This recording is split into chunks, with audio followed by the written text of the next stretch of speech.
in Molo Sub-County, Nakuru County.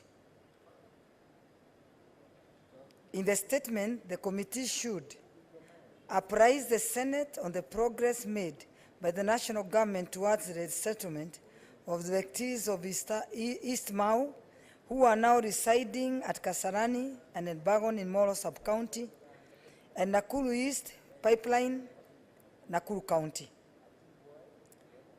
State whether there is any allocation in the budget by the national government to resettle the victims.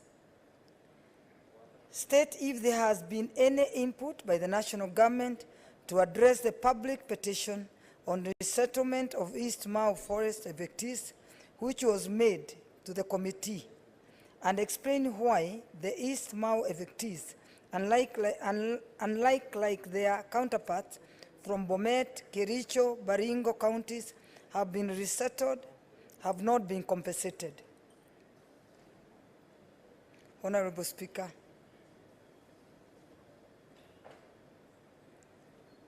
Mr. Speaker, sir, I rise pursuant to Standing Order 53 to seek a statement from the Standing Committee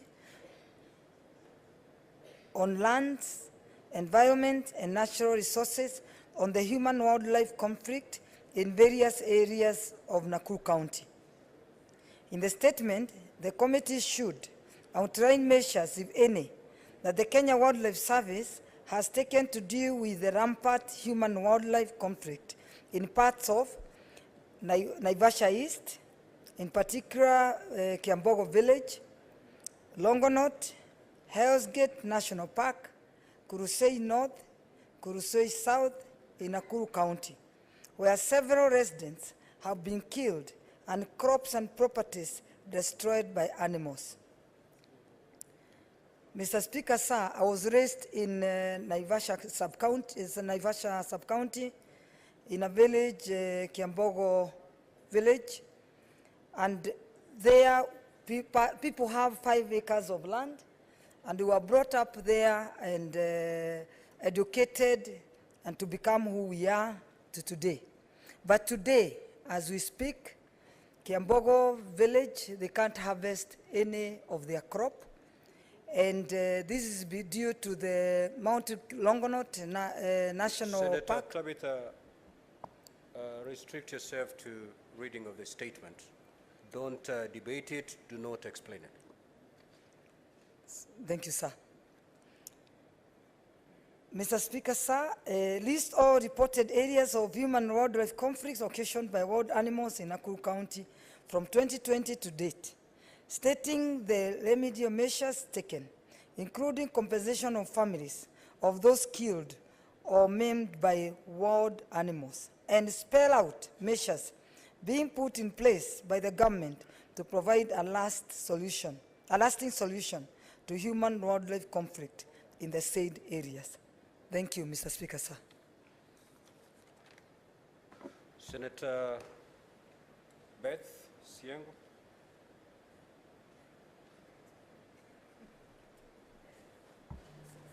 If you've nothing to say, you can as well just have a seat. Thank you. And senators, as you walk in, don't just queue for purposes of queuing, because I pick the names as per the order in my computer here. So kindly, if you feel at this juncture would not wish to contribute to the matter that is before the floor of the House, please wait until the matter you're interested in contributing to be called upon, then you can press your gadget. Thank you, sir. Mr. Speaker, sir, actually, I really wanted to comment on the issue that was raised, but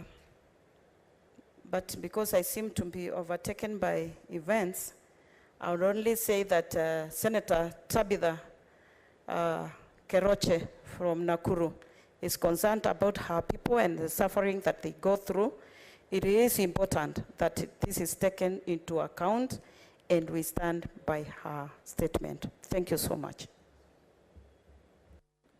Senator Cheptumo.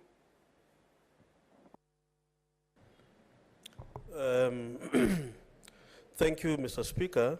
Mr. Speaker, I wish to comment on the statement by the Senator Nakuru. And Mr. Speaker, Senator Nakuru has raised a very, very important issue. And Mr. Speaker, I would like to urge the committee which will deal with these findings to other counties, Mr. Speaker. Mr. Speaker, in Baringo, for example, we've had situations similar to the ones in Nakuru. We have like Baringo, and we have like Bokoria. Mr. Speaker, up to today, we still have families who are not able to go back to their areas when the water levels went up in those lakes, Mr. Speaker. And so, Mr. Speaker, this is a very emotive issue.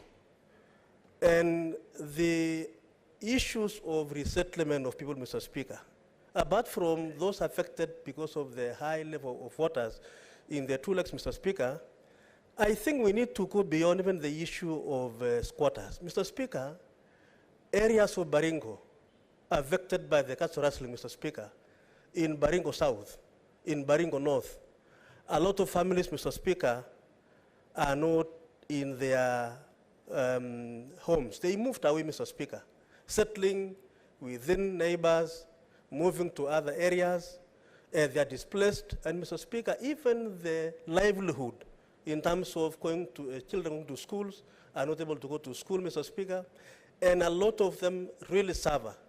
Mr. Speaker, I think this House, apart from dealing with the statements by Honorable Senator Nakuru, Mr. Speaker, we have the responsibility as a House that deals with matters, counties, Mr. Speaker, to deal with this issue of Kenyan suffering for being displaced or arising from disputes that should be resettled, Mr. Speaker. So, Mr. Speaker, I would like to urge the committee handling this matter to go beyond Nakuru and also deal with matters in Baringo, where we have families who are displaced, who are not in their homes, and they are really living in very, very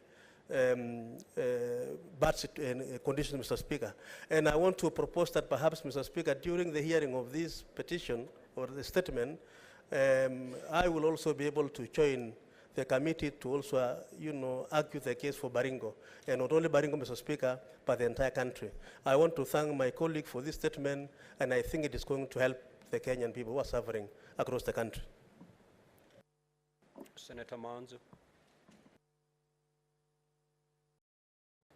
Thank you, Mr. Speaker. Mr. Speaker, I rise to make a statement on behalf of Senator Eddie Akech, MP. That has not been called. I thought you wanted to contribute to the two.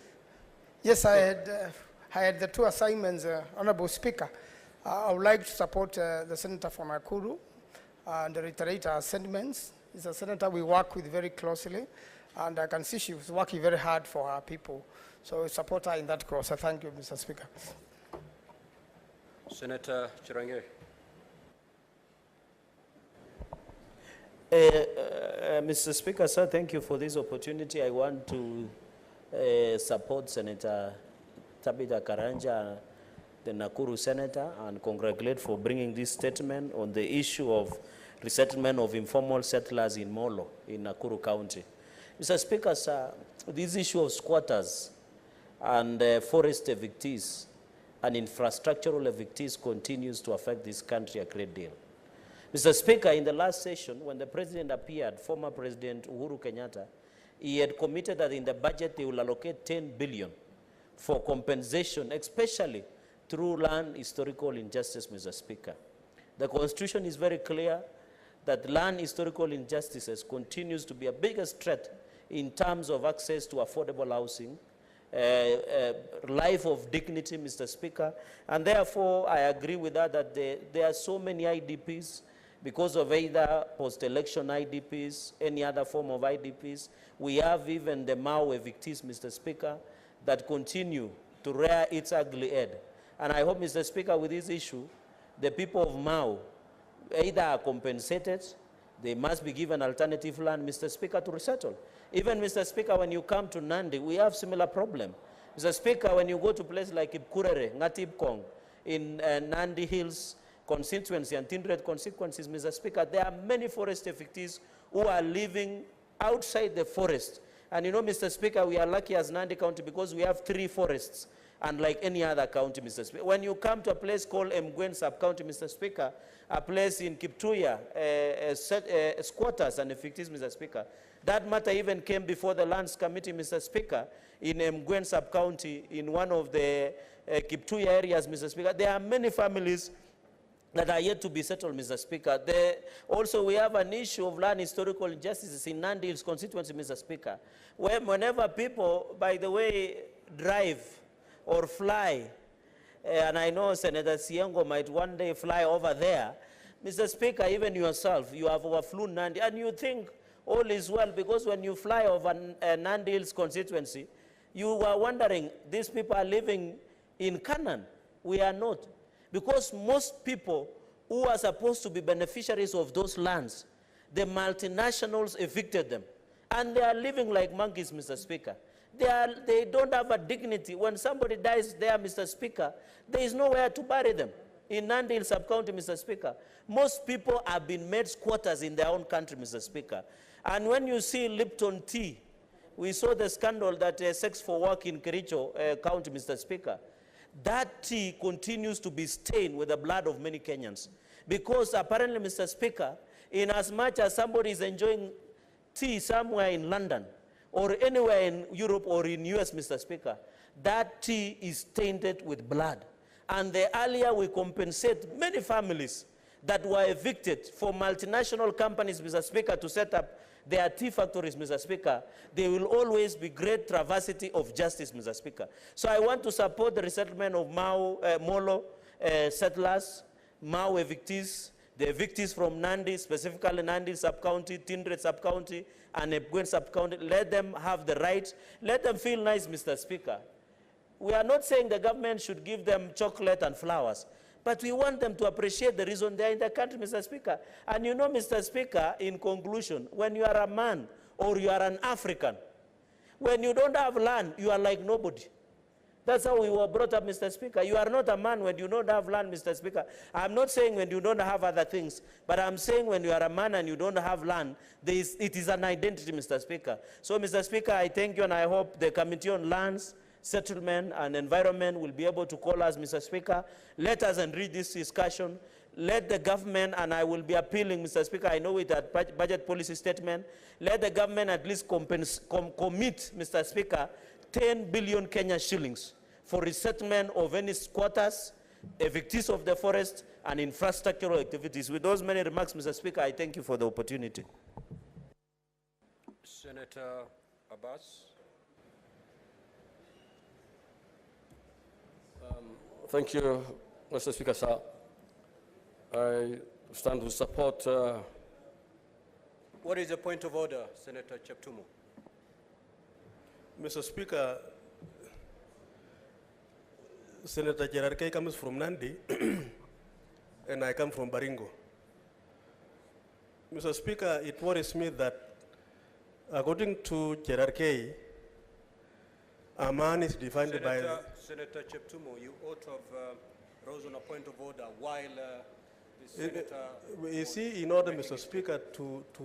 Kindly take your seat. Kindly take your seat. Senator Abbas, proceed, please. Thank you, Mr. Speaker, sir. Mr. Speaker, sir, I think I stand to support the Senator from Nakuru, Honorable Tabitha.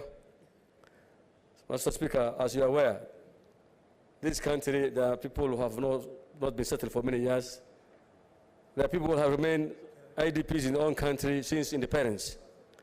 From the time of Immerun, before the independence, we had so many people who have been displaced by settlers, the white settlers. and up to today, the landless and the IDPs in their own country. We have so many conflicts in all over the country. People run away from their homes, and they have nowhere to settle, and they all remain informal settlers. Therefore, I think it's the high time that this country must settle its own citizens so that people want to live a decent life. They want their kids to go to school. They want to enjoy farming. They want to get all the privilege that other Kenyans have it. So I support the statement for Senator Tabitha. Thank you, Speaker. Next, Senator Wakoli.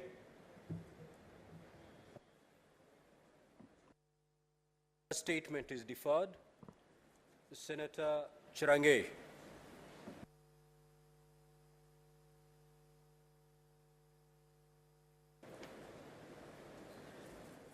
Thank you, Mr. Speaker. I have two Senator, just before you proceed with your statement, the two statements by Senator Tabitha Keroche are committed to the relevant standing committees in the usual manner. Proceed, Senator. Mr. Speaker, sir, I will be requesting your indulgence so that I read the two concurrent statements, so that if my colleagues want to put any comment across, it will be easier. So I hope, Mr. Speaker, you will allow me to read the two statements concurrently. Mr. Speaker, I request for statement on the ratification and implementation of appropriate scheme of service for clinical officers in Kenya. Mr. Speaker, sir, I rise pursuant to Standing Order 53-1 to seek a statement from the Standing Committee on Labor and Social Welfare on the ratification and use of appropriate scheme of service for clinical officers in Kenya. Mr. Speaker, sir, in the statement, the committee should, 1, explain why the Ministries of Health and Public Service, Gender, and Affirmative Action have failed to ratify and implement the 2022 draft scheme of service for clinical officers in Kenya. Secondly, Mr. Speaker, state why the Ministry of Health has not concluded the collective bargaining agreement, CBA, negotiations with the Kenya Union of Clinical Officers and the implementation of return to work formula of October 2010. Mr. Speaker, sir, number 3, explain why the Ministry of Public Service, Gender, and Affirmative Action has failed to issue a directive to county governments, 47 of them, that continue to engage clinical officers using the 2014 scheme of service, despite circular advising them to use the 2020 draft scheme of service across the counties. Mr. Speaker, sir, finally, state when the ministry will issue the correction circular to cover diploma clinical officers whose job descriptions are similar to those in the scheme of service at Job Group J and K, Mr. Speaker. So that's my first statement. Mr. Speaker, the second statement, request for statement on the state of affairs at Kenyatta International Convention Center. Mr. Speaker, sir, I rise pursuant to Standing Order 53-1 to seek a statement from the Standing Committee on Trade, Industrialization and Tourism on the state of affairs of Kenyatta International Convention Center, KICC. Mr. Speaker, in the statement, the committee should, 1, appraise the Senate on the state of KICC management, providing the corporation current financial position in terms of assets and liabilities. Number 2, Mr. Speaker, state reasons, if any, for the failure by Kenyatta International Conference Center management to ensure general cleanliness and availability of basic amenities at the facilities. Number 3, Mr. Speaker, disclose the terms of engagement in the contract between Kenyatta International Conference Center, KICC, and Lavington Security Limited, which is providing security services at the premises. Number 4, Mr. Speaker, sir, state the measures, if any, being taken by KICC to ensure security of tenants and staff. And Mr. Speaker, you are aware, most of the senators and parliamentarians have offices in KICC, in view of the current access by all manner of unauthorized persons into the building. And finally, Mr. Speaker, provide an updated list of all contracted service providers at the Kenyatta International Conference Center. Mr. Speaker, thank you for the opportunity. Senator Mungatana. Thank you, Mr. Speaker. I rise to support the statement by the Honorable Senator Cherargei on the question of the terms of engagement for clinical officers.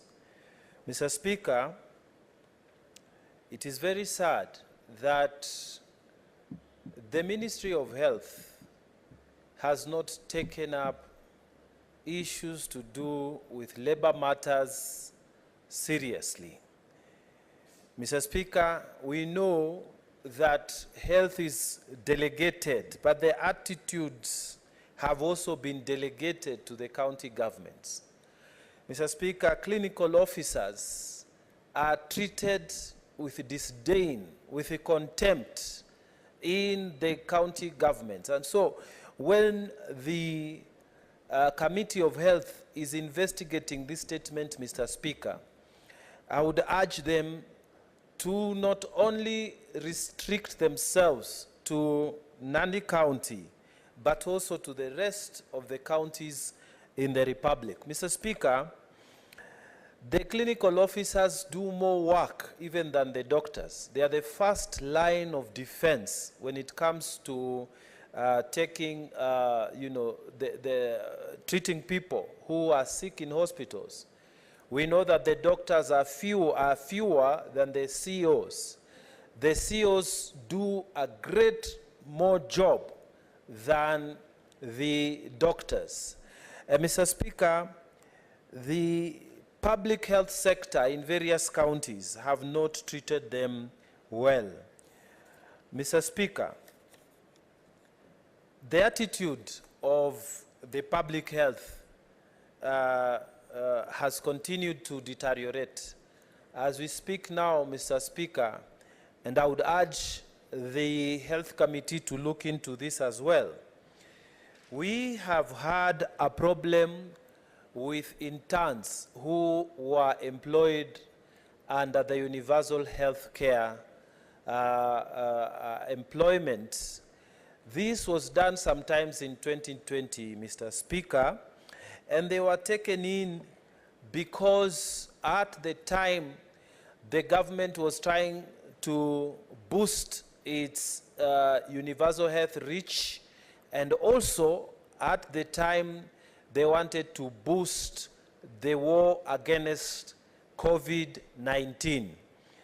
Mr. Speaker, in Tana River County, for example, we had 24 universal health coverage interns who were also taken.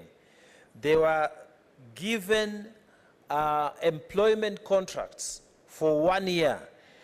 And Mr. Speaker, when those contracts expired, they were simply told by the county government that there is no money to absorb them. Mr. Speaker, even those who had graduated, those who are qualified and employed under the universal health coverage arrangement, contracts for 1 year, Mr. Speaker, even them, they were told to just go away. Mr. Speaker, the treatment of our health workers is simply unacceptable. So I'm asking that the Health Committee, as it sits down now to look at the issues that have been raised on the clinical officers, they should extend their tentacles also to look at issues involving universal health coverage, interns, and also the other who are employed. Mr. Speaker, the committee must look and see what is the sense of taking people, giving them employment numbers under the Ministry of Health. And because they have those employment personal numbers, they are not able to get any other jobs within the public service. The unfairness must be corrected. So I am urging the committee to treat that statement with the heaviness and the seriousness that it requires, so that our health workers, Mr. Speaker, can be given the dignity that they deserve. I support that statement by the Honorable Cherarki. I thank you, Mr. Speaker. Senator Mogeni.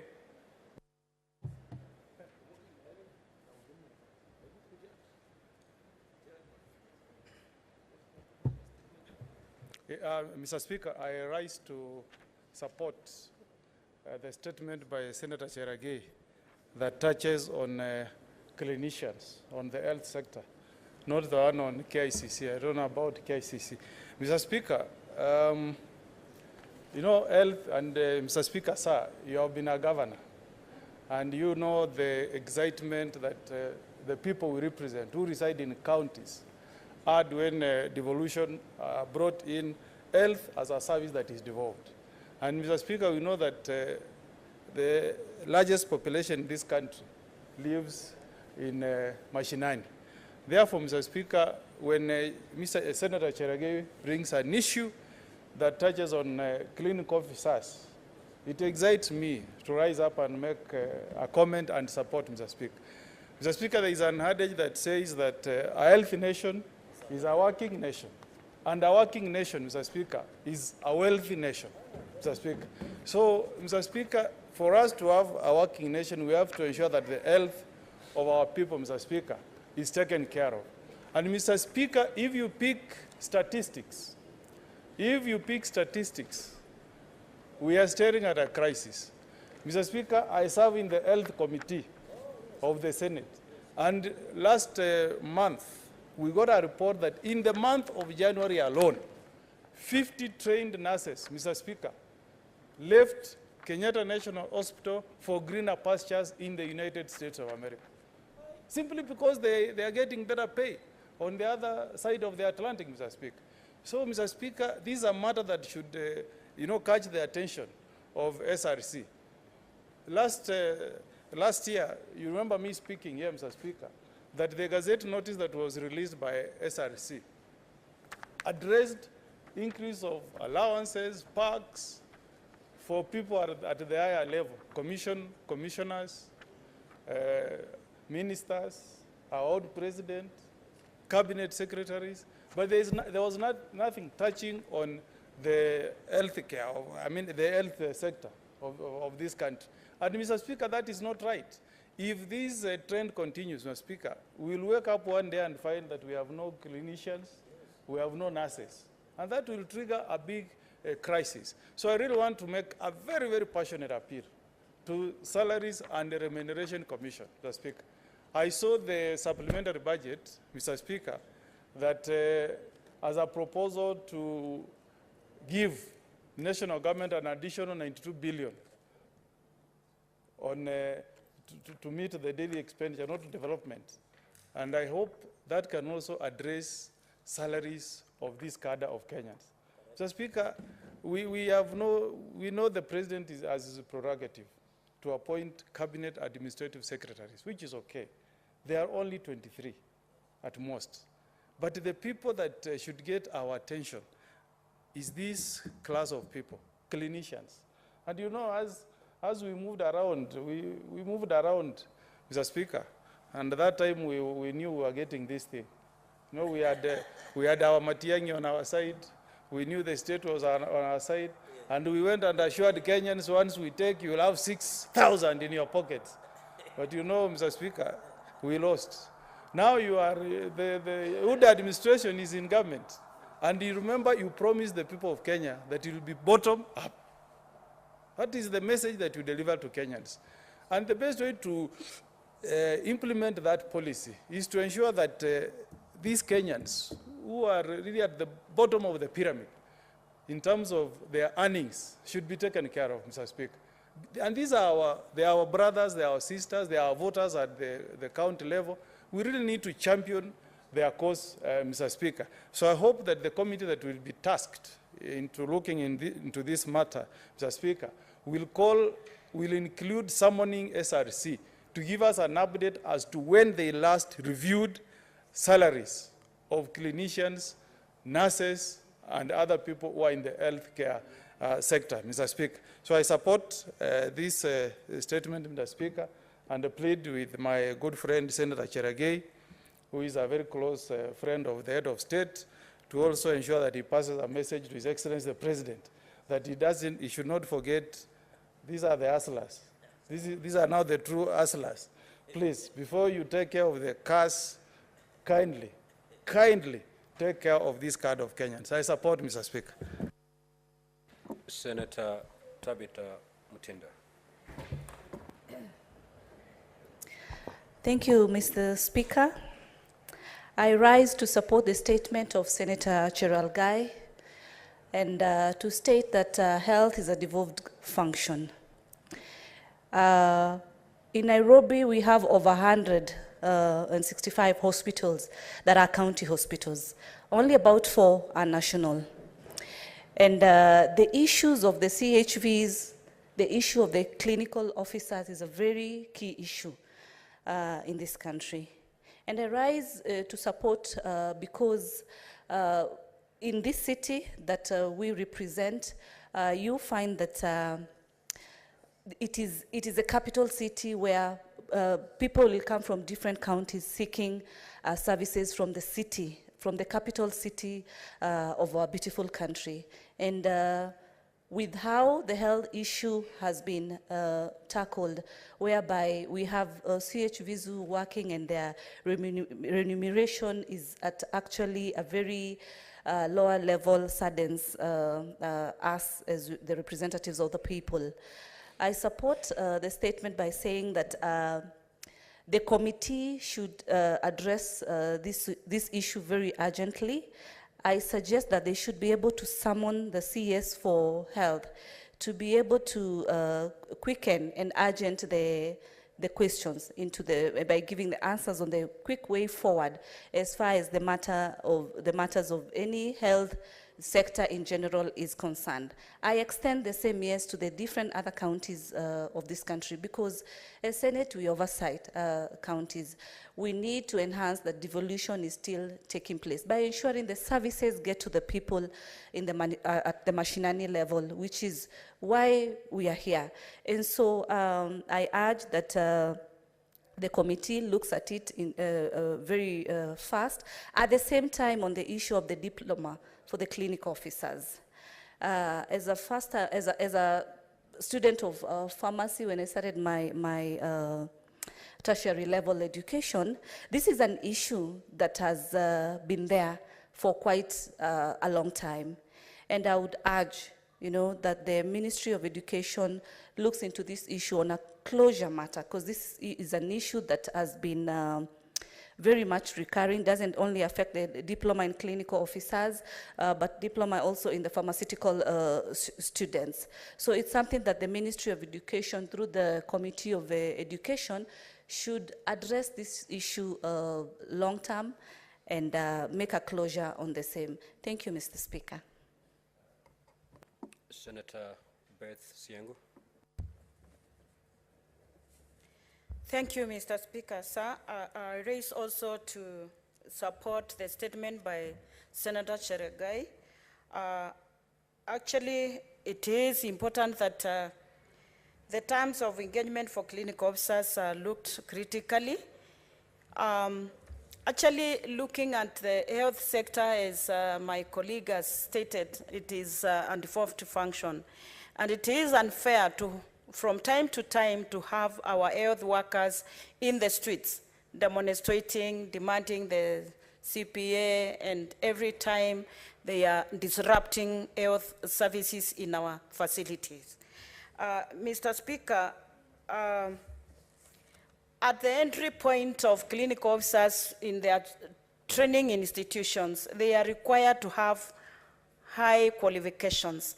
And it is unfair when they are not fairly treated in terms of their remuneration.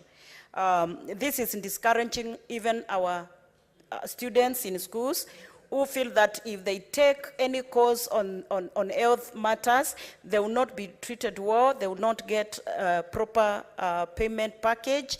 And that's what is leading to many of our health workers going abroad to look for greener pastures. So I would request the Health Committee, where this statement is heading, that they will treat this matter with the seriousness it deserves, because we need dignity of our health workers. Thank you, Mr. Speaker. I support. Senator Abbas.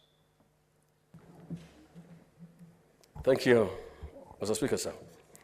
Mr. Speaker, I think, as you're aware of this country, the health situation and conditions of the people of Kenya, it's a healthy nation, by the way. But of course, most of our health practitioners are not well taken care of. You see every day our doctors are on the streets. The RCOs, not registered clinical officers, are not even employed anywhere. They're hazarding, the nurses are hazarding. And the other day you are seeing in the papers that even doctors cannot go out of the country to look for a job outside the country. If we are not able to employ them, then I think they should be allowed to look for a job outside.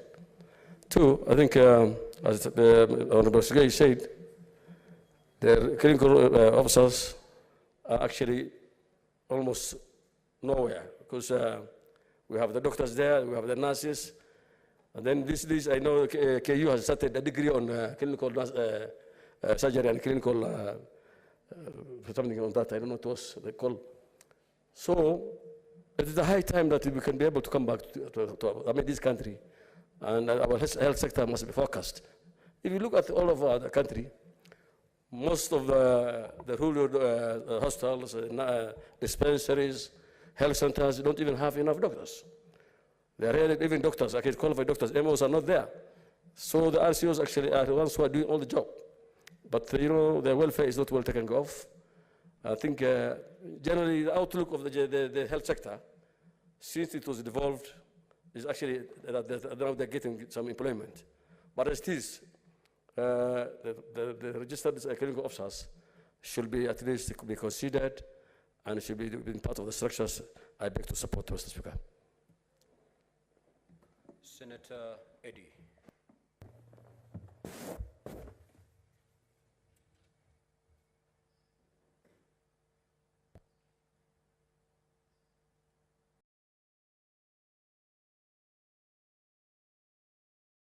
Thank you, Mr. Speaker, for giving me opportunity to also put some thoughts around this very powerful statement by my friend, Senator Cherargei. I think just as my brother, Senator Omogeni, has talked about the sense of health in this country, Mr. Speaker, if we don't get to solve the issue of healthcare, especially after devolution, it will be a very big problem. And at the heart of solving the issue of payment of these officers, Mr. Speaker, I think is an attempt to be able to try and professionalize healthcare in the counties. And I think that the one big part that sometimes is missing in this conversation, both at county government level and at national level, is basically the operationalization of the scheme of service, Mr. Speaker. You remember that in 2015, we had one of the most elaborate and most revised scheme of service for healthcare workers in the counties. And Mr. Speaker, up to date, this scheme of service has never been implemented. We are in 2023, but this scheme of service was something that in the plan, if you read it very well, could have brought about a number of changes in 2016, 2017, 2018, all the way to 2022.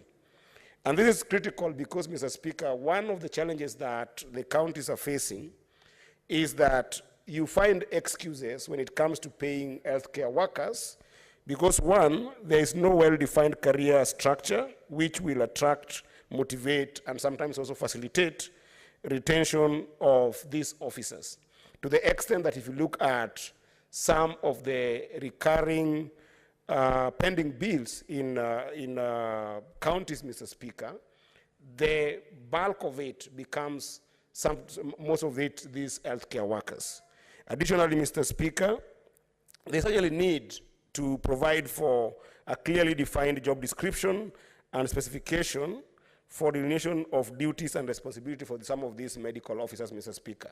Reason being, the structure of healthcare in the grassroots communities tend to vary from place to place. So if you think about a small dispensary in my village, Mr. Speaker, a healthcare worker sometimes is reduced to a simple Panadol giver because there is no equipment, there is no capacity, and the issues they are dealing with sometimes need very serious attention, such that if there is no proper scheme of service that defines their JDs, Mr. Speaker, it becomes problematic. And as we know, money sometimes is a reward of work well done.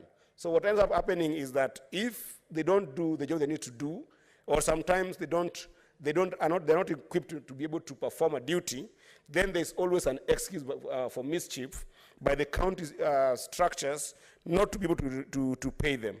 And thirdly, Mr. Speaker, I think that there is a very critical element around standardization of recruitment and training and advancement for some of these healthcare workers. I know my sister, Senator Tabitha, talked very passionately about community health workers, which now in our system, now they're called community health volunteers. Some of these people, Mr. Speaker, the process of recruiting them and even advancing their knowledge becomes such a problem. And again, it still goes to the idea of the scheme of service that's not implemented. And lastly, Mr. Speaker, I think that one of the biggest challenges in the counties is that when you look at the healthcare sector, Mr. Speaker, it is not taken as a serious career in the grassroots communities. Reason being, without pay, people give up and start volunteering even after qualifying so well, as my brother Omogeni talked about, serious nurses that come out of our universities, then they go to the grassroots to seek for a job, they can't get it, then what ends up happening is that they want to volunteer. So there is need, Mr. Speaker, to ensure that there's appropriate career planning and succession in terms of management when you think about the entire healthcare infrastructure in the counties. And I think that this statement is a very good nexus to be able to appeal to the Minister of Health if she can be able to actually help counties to operationalize the scheme of service that we have had sitting on their desks since 2015, Mr. Speaker. With that, Mr. Speaker, I support. Thank you so much.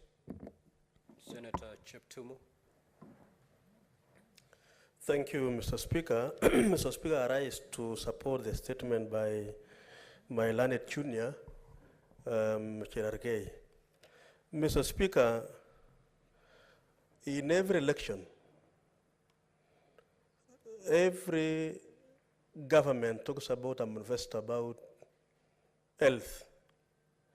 And Mr. Speaker, health is a critical component of our society. Mr. Speaker, we talk about universal health care, guaranteeing every Kenyan to proper medical care.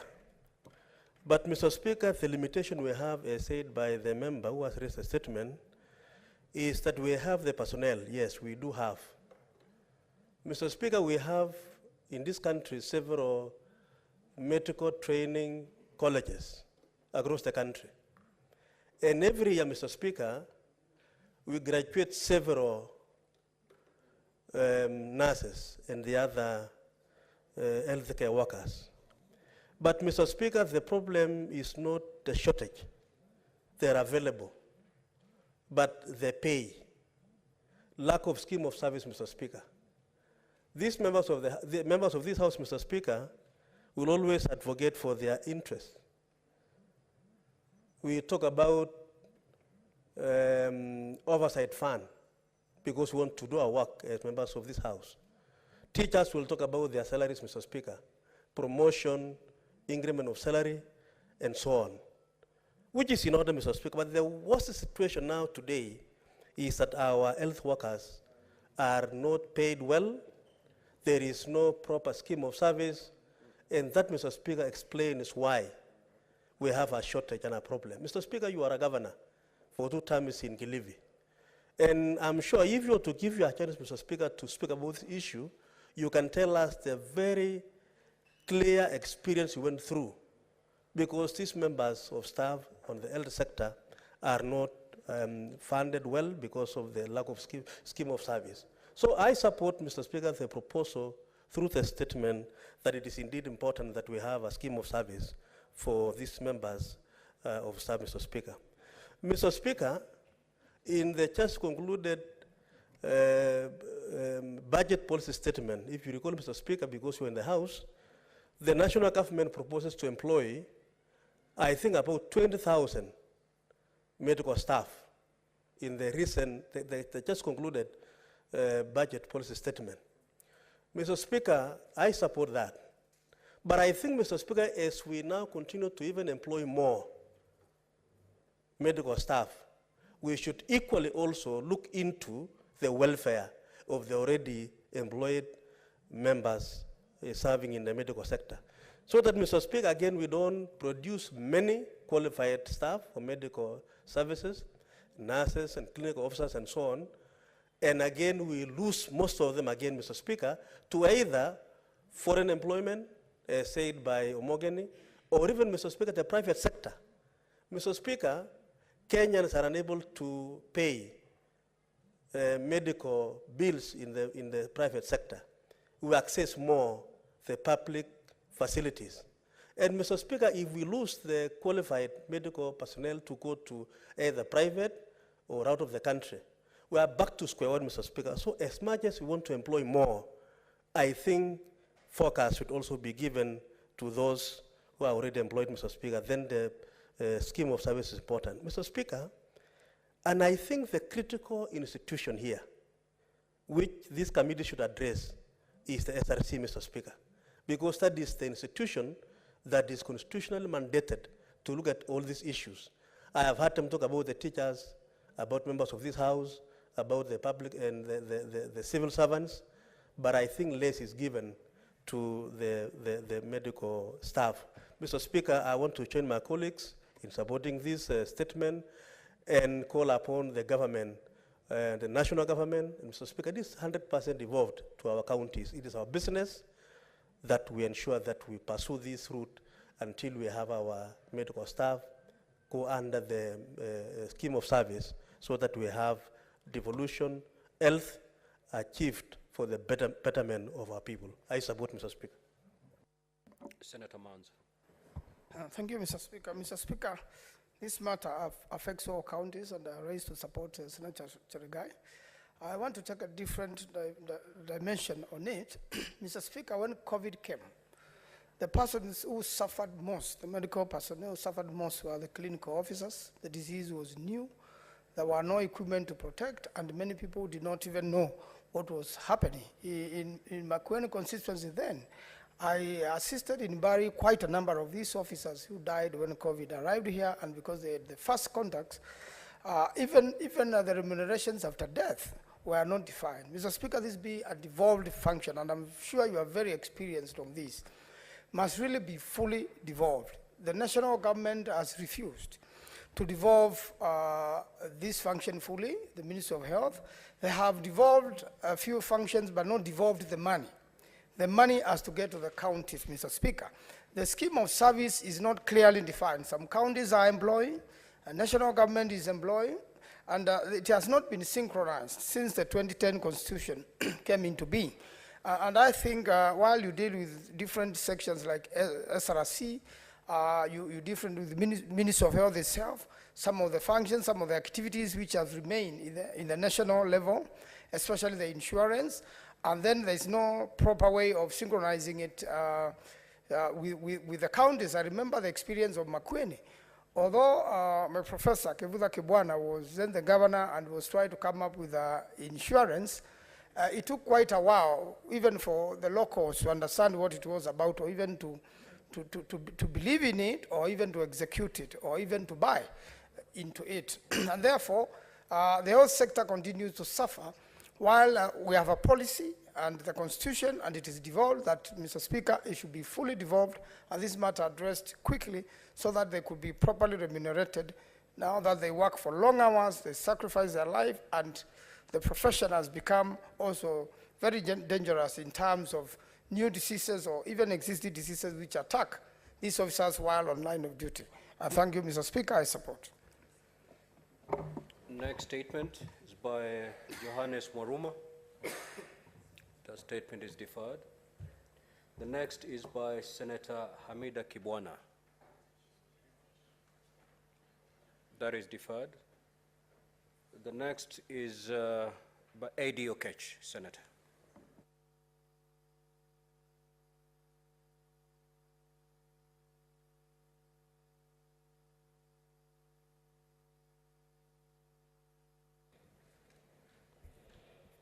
Mr. Speaker, thank you once again. My statement today is a request statement on allegations of unsettled and unremitted statutory payee deductions for the staff in county assemblies. Mr. Speaker, sir, I rise pursuant to Standing Order number 53-1 to seek a statement from the Standing Committee on Finance and Budget on allegations of non-remittance of statutory payee, or rather pay as you earn, deductions for staff in county assemblies. Mr. Speaker, in the statement, the committee should give a report on state of remittance of statutory payee deductions for staff in county assemblies for the year 2022 to date, disclosing counties which have been flagged out by the Kenya Revenue Authority, KRA, for payee arrears. Mr. Speaker, in the statement, the committee should also explain why KRA has opted to appoint Central Bank of Kenya as an agent for collection of unremitted payee arrears. Mr. Speaker, in the statement, the committee should also establish whether remittances to the counties are being disbursed in a timely manner, providing a schedule of the timelines within which remittances were disbursed to the counties in the last 12 months. Mr. Speaker, in the statement, the committee should also investigate allegations of unauthorized expenditures of funds which had been earmarked for staff statutory payee deductions, informing the Senate where such funds were diverted to. Mr. Speaker, in the statement, the committee should also cause an audit on the cycle from when disbursements are made to counties to when statutory deductions are remitted to the relevant statutory agencies for the last 12 months, outlining very clearly challenges encountered by the counties, proposing possible interventions. Mr. Speaker, in the statement, the committee should also spell out measures that have been put in place to ensure that the responsible officers within the county assembly service boards are held accountable. And lastly, Mr. Speaker, in the statement, the committee should outline measures, if any, to regularize the illegal diversion of funds meant for staff statutory deductions, tabling evidence of the same. Thank you, Mr. Speaker. Senator Mogeni.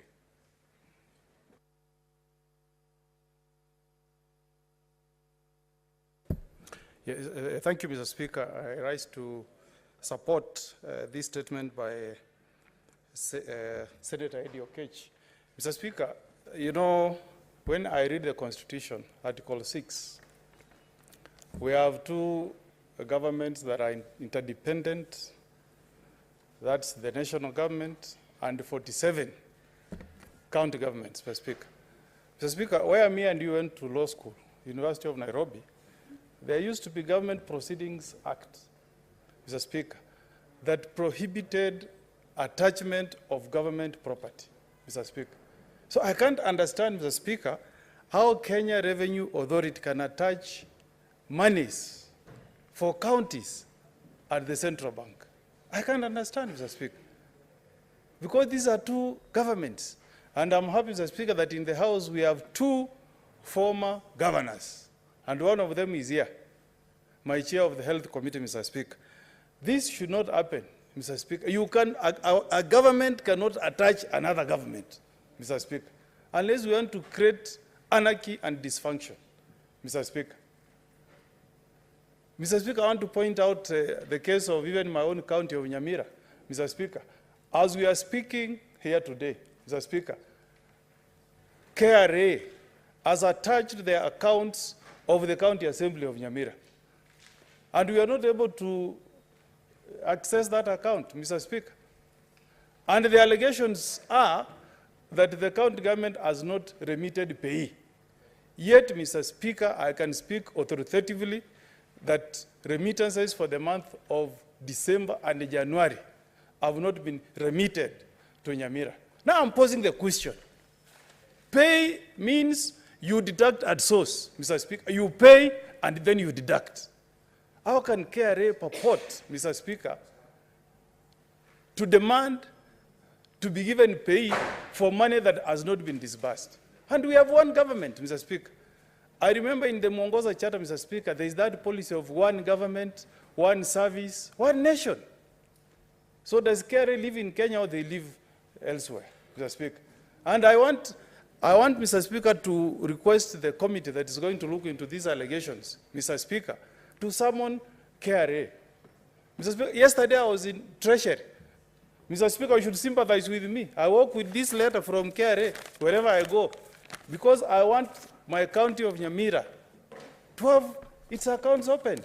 And Mr. Speaker, I want to seek permission to table this letter here so that the committee that will look into this matter can summon Kenya Revenue Authority, Mr. Speaker. You can attach accounts of private entities, but you cannot attach, Mr. Speaker, accounts of another government body by the same government agency. This is not right, Mr. Speaker. And this has caused havoc, Mr. Speaker. We are celebrating the International Week for Women. But members of the County Assembly of Nyamira, Mr. Speaker, have impeached the CEC Finance, Emily Ongaga, because of this action of KRA attaching their accounts. Mr. Speaker, we need to restore order on the functions of government, Mr. Speaker. We cannot have this kind of situation, Mr. Speaker. Maybe my county of Nyamira has been isolated. What is your point of order, Senator Kinyua?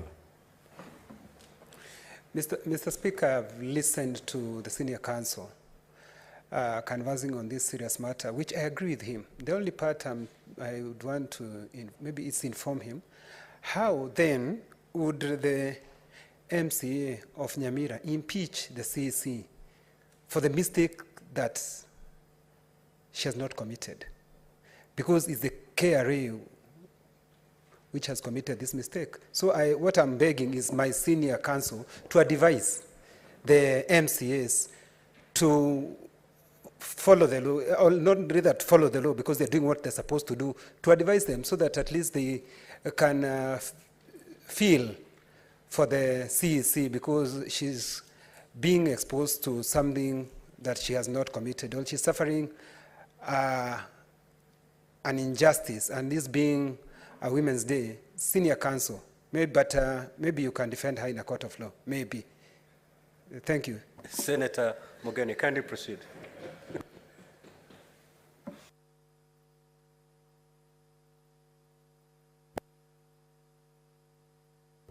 Mr. Speaker, I thought the chair of Finance, Parliamentary Service Commission, was going to be a bearer of good news. I thought he was going to say that tonight he will have a word with His Excellency the President, and by tomorrow, Nyamira will have its money. But I'll take the advice, Mr. Speaker. I speak to my MCAs so that they don't impeach this poor lady who is CC Finance, because it's not a mistake that monies have not been disbursed to the county governments of Nyamira.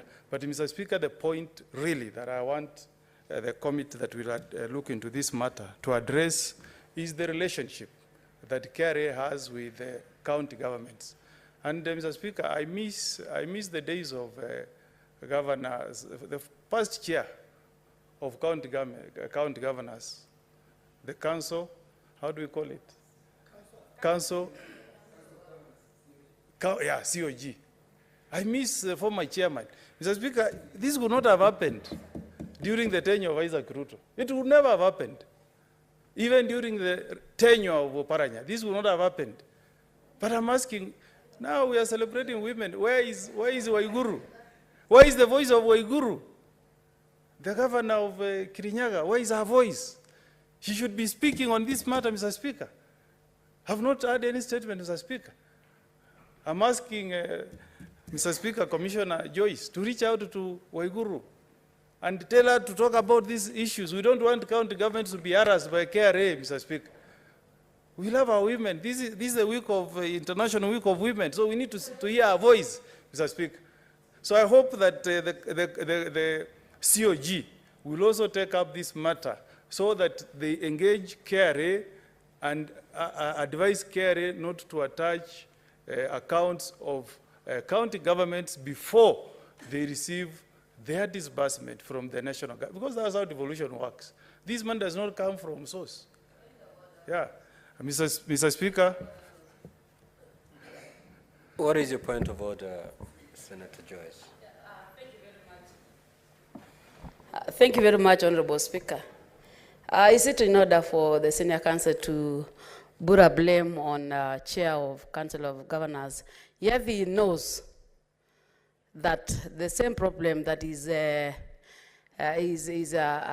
removing from the CC in charge of finance within the particular county is also the blame that the Chair Council of Governors is putting to the Treasury. Is he in order?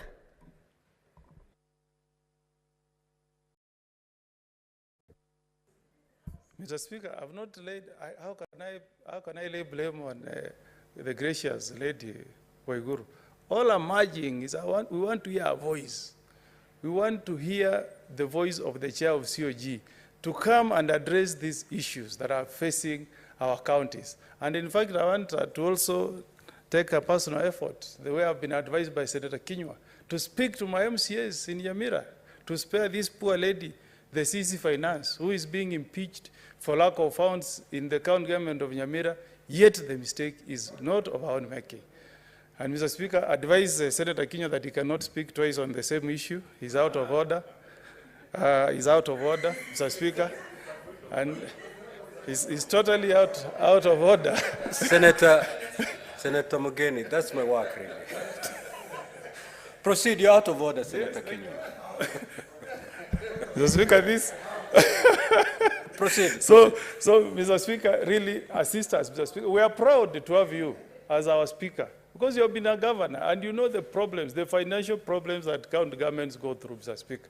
So assist us, Mr. Speaker, to ensure that we strengthen devolution. I listened to the speech of His Excellency the President this afternoon. I had money being given to our gracious ladies who are our representatives from counties. They are getting an additional 1 billion to the affirmative fund. Mr. Speaker, I did not hear anything about Senate Oversight Fund. Mr. Speaker, we need to also have our leadership engage with the President. I don't know, where was our leadership when the gracious ladies were engaging His Excellency the President? Today they got 1B towards the Affirmative Action Fund. But Mr. Speaker, senators to date have no money for oversight, Mr. Speaker. And I guess maybe if we had money for oversight, we'll be able to do capacity building for our MCAs so that they don't harass our CECs for mistakes that are not of their own. So I support Mr. Speaker and thank the Senator for Migori for bringing this statement to the House, and I hope that we'll get some solutions to these problems that are facing our county governments. I support, Mr. Speaker. Senator Mugeni, I heard you saying you would wish to table. Yes. That kindly proceed.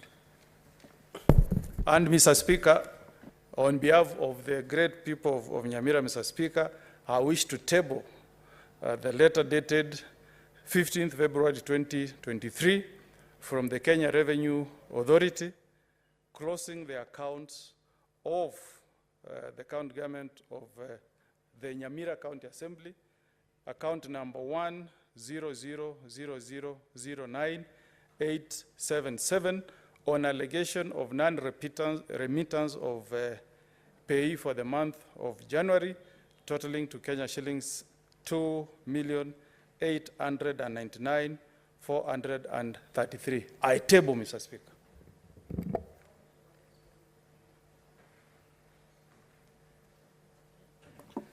Next, Senator Asige Crystal.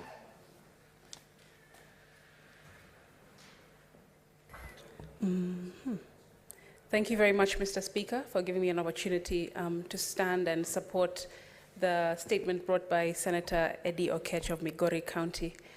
Mr. Speaker, without repeating what any of the other senators have contributed, just wanted to as well tag on to something quickly that Senator Omogeni has mentioned about KRA, suggesting that we summon KRA to the Senate to answer some of these questions that are being discussed here today. Mr. Speaker, I do agree that recently we've been hearing of KRA in the news on different issues, and some of those issues are not being taken too well by Kenyans in general, not just to do with county government accounts, Mr. Speaker, but also very recently, as you know, this week, on the 28th of February, the KRA chairperson ordered a directive to suspend all tax exemptions, waivers, abandonments, and reliefs across the country, citing issues of leakages in revenue, citing trying to streamline the process of KRA. Mr. Speaker, these kinds of issues, as well as what has been tabled here today by the Senator of Migori, are very critical to Kenyans, of national importance and concern. Mr. Speaker, as you know, persons with disabilities are amongst one of the most vulnerable members of our population today, battling historical exclusions and deeply rooted inequalities across all areas of life, including health, this well-being, education, social, economic, cultural, and political spheres. Not to mention, Mr. Speaker, the systemic oppression and discrimination every last one of us has experienced because of our disabilities. Mr. Speaker, we also know that persons with disabilities are forced to struggle daily through the reality of Kenya's current high cost of living. That includes increased food prices that have increased, fuel prices, electricity prices, public transport prices, home rental prices, Mr. Speaker, inflation as well, amongst a myriad of other hiked up costs being experienced by the entire country. This special interest group, Mr. Speaker, must in addition simultaneously bear the burden of independently financing, in the best case scenario, Mr. Speaker, frequently, and in the worst case scenario, Mr. Speaker, lifelong medical costs, specialized treatment costs, therapy costs, rehabilitation costs, physiotherapy costs, mobility aid costs, digital equipment and technology costs, Mr. Speaker, as well as the extra costs of hiring a full-time caregiver at times, a sighted guide like I do, a sign language interpreter, a special needs educator, and in severe cases, Mr. Speaker, the hiring of a round-the-clock trained medical nurse to give specialized care to some of these severe and profound cases of disability. Mr. Speaker, this directive by the KRA has deeply concerned me because these people with disabilities are amongst those who are given some of these tax exemptions, Mr. Speaker, and because this directive is very ambiguous in nature and with immediate effect, it was said, but unfortunately it has no immediate remedies or clarifications as to the scope of the directive, Mr. Speaker, and how much it'll affect the persons who it falls under. Mr. Speaker, we cannot continue to allow KRA to go unanswering these questions that we have, Mr. Speaker. Apart from what has been tabled here today, we also should I agree with Omogeni, Senator Omogeni, that we should summon KRA because there are several questions that we need them to answer regarding counties, regarding these special interest groups, and this matter that has been canvassing the media this week, Mr. Speaker. Persons with disabilities across the country, the entire fraternity, are asking questions. Are we affected by this? How much are we going to be affected by this? What are we supposed to do in the meantime? Well, we have all of these costs that are going to be affecting us, and we have to bear the burden of, in the meantime, whilst these processes, which we don't know what they are being streamlined, whilst these loopholes, Mr. Speaker, are being sealed. This is extremely urgent, and I wish that the chairperson and the team at KRA who put together this directive would be able to come and answer these questions as well. Because, Mr. Speaker, this government, this country is supposed to offer social protection, Mr. Speaker, social protection to persons with disabilities, and not actually allow these kinds of directives to go across the country and be announced, because they actually end up disabling us even further than we already are. Mr. Speaker, it's extremely important, not just to me, not just to the people that have been calling my phone the entire week, asking questions, what does this mean for us? But Mr. Speaker, because of the dignity of people who are living in this country. As we all know, any one of us, any one of you, shall I say, because I'm already in this fraternity, can join the PWD fraternity any day. And if by some bad luck that happens, I am absolutely certain that this will be of a priority, Mr. Speaker. So KRA should indeed come and answer all of our questions. I thank you. Senator Mandaga. Thank you very much, Mr. Speaker. Mr. Speaker, I rise in support of this statement by Senator Eddy of Migori, Mr. Speaker. Mr. Speaker, counties have continued to bear the brunt of failure to release its equitable share of resources timely, Mr. Speaker. And Mr. Speaker, for Kenya Revenue Authority to actually close the accounts of Nyamira County Assembly is not only unfair, but I would say it's not rational, Mr. Speaker. Mr. Speaker, I say that because Kenya Revenue Authority is the authority tasked with the responsibility of collecting taxes, revenue, and submitting to Treasury for onward submission to counties and national government.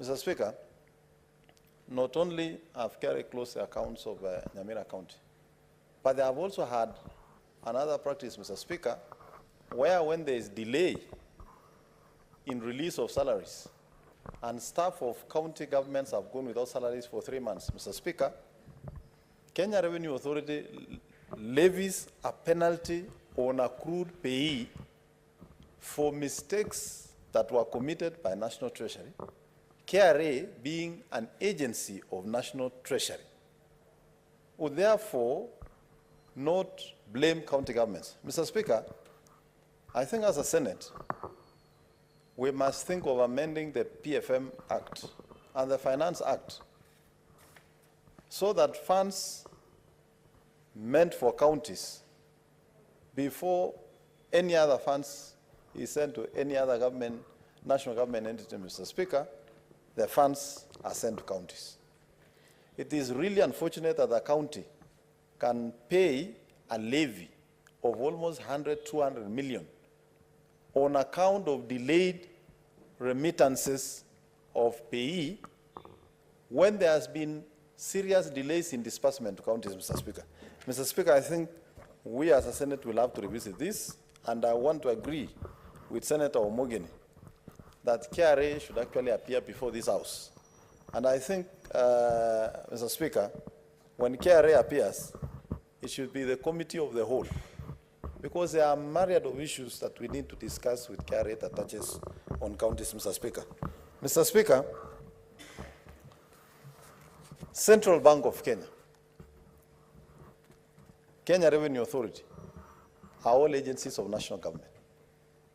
It is not lost on KRA, which has appointed Central Bank of Kenya, their agent of collection of taxes, And Central Bank of Kenya is the holder of the accounts of county government, Mr. Speaker. There is no way KRA will persuade us, Mr. Speaker, that they don't know whether they have received the money for Nyamira County, Mr. Speaker, to the extent that they are acting on behalf of KRA to close their accounts and freeze all the funds that are coming that should have gone to the County Assembly of Nyamira. So, Mr. Speaker, we urge the committee that will handle this matter, Mr. Speaker, to take this matter seriously, and as a House, we would like to have a session with KRA, Mr. Speaker. Mr. Speaker, the matters that have been raised by Senator Asike on persons living with disability and the exemptions they have been having, Mr. Speaker, Kenya Revenue Authority must come out clearly on what is the fate of the PWDs of this country on matters exemption. Mr. Speaker, this country, if KRA is not aware, PWDs are already disadvantaged, even when it comes to treatment or getting assistive devices. Mr. Speaker, the only assessment center that is used to determine the kind of support PWDs need is only one, and it is not sufficient at Kise, Mr. Speaker, which is also simultaneously used for training. Therefore, even the capacity for it to do the assessment is not there, because at the same time, they must use the facility for training. PWDs are already disadvantaged. As a nation, we cannot afford to disadvantage them further. No matter the tough economic times we are in, we cannot go to that level, Mr. Speaker. Mr. Speaker, KRA can think of other better measures, including taxing. Mr. Speaker, there was a ruling from Supreme Court that there are some associations that can be allowed in this country. Probably KRA can think of how they can raise revenue from those kind of associations instead of going for WDs. Mr. Speaker, support the statement by Senator Eddy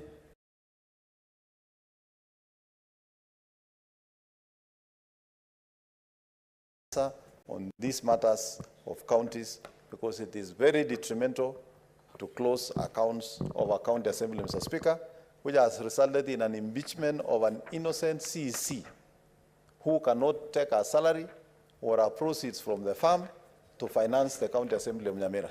Mr. Speaker, I submit. Senator Enoch.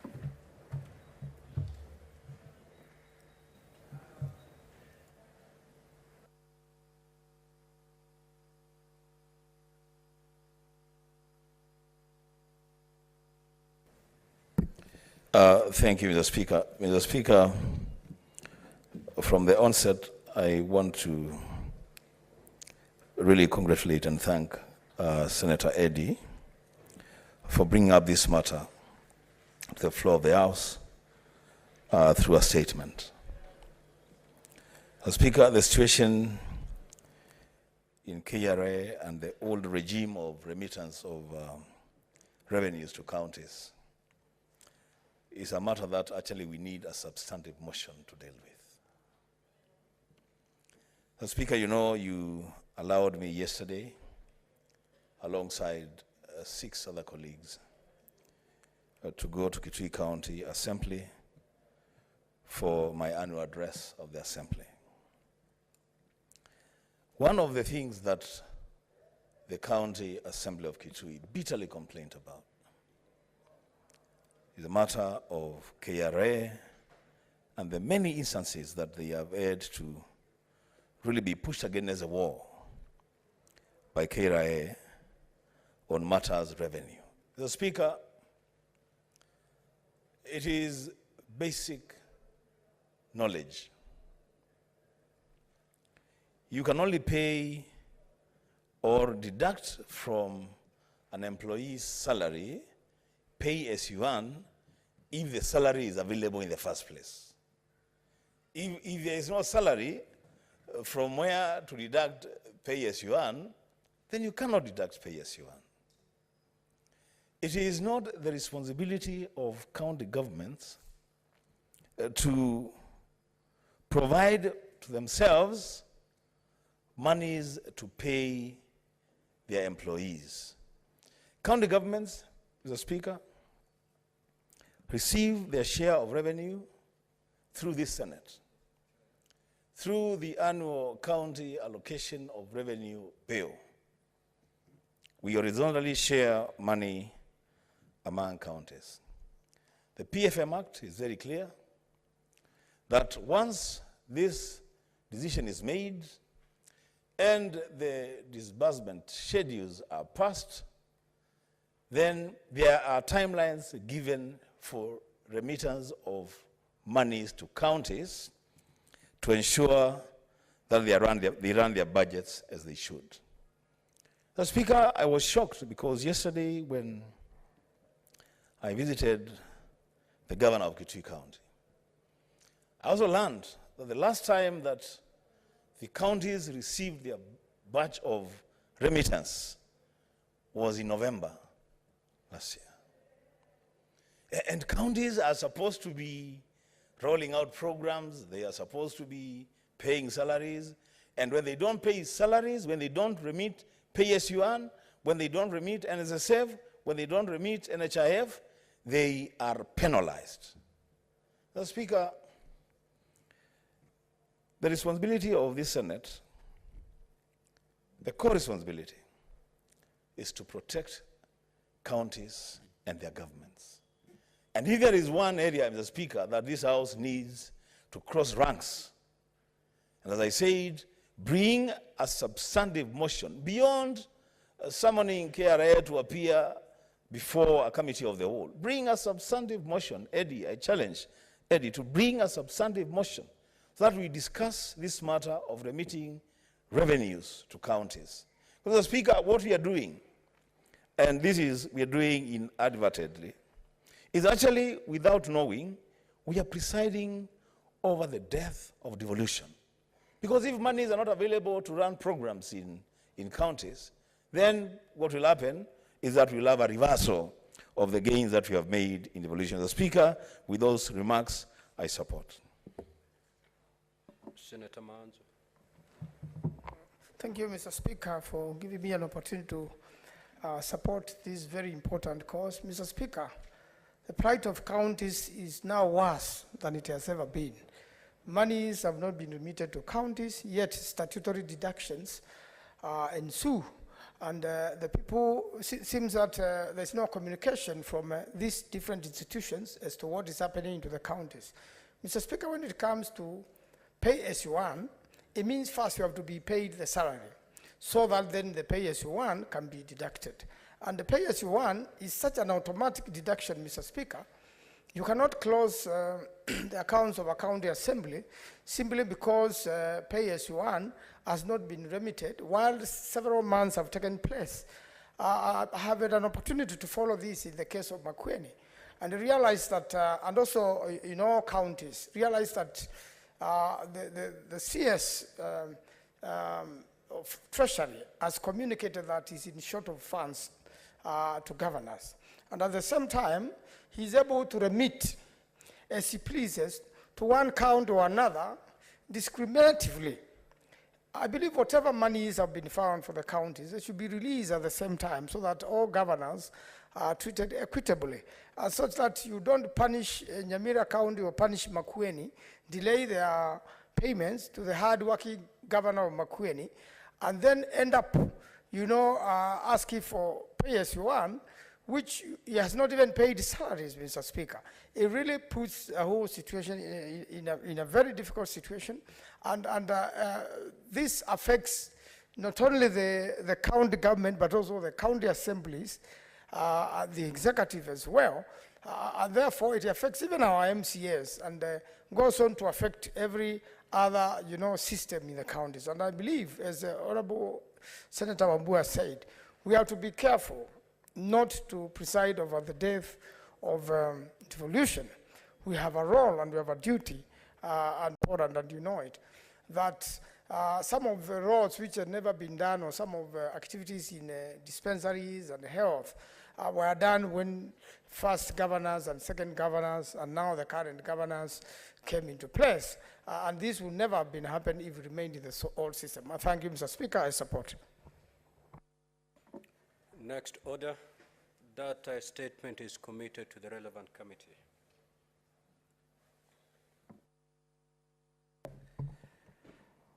Order number 8, the Cotton Industry Development Bill, Senate Bills number 5 of 2023, first reading.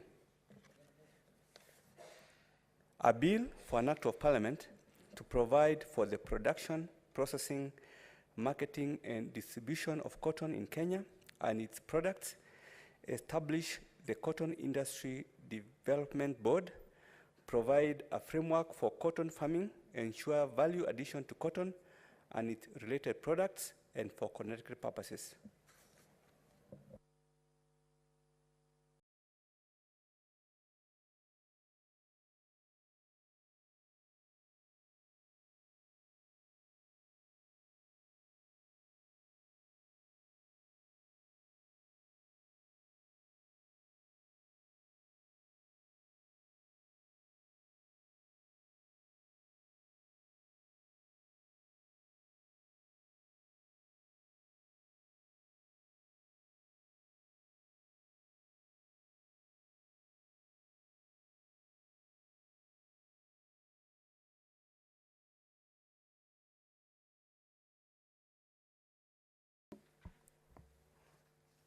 Honorable Senators, we will defer item number 9,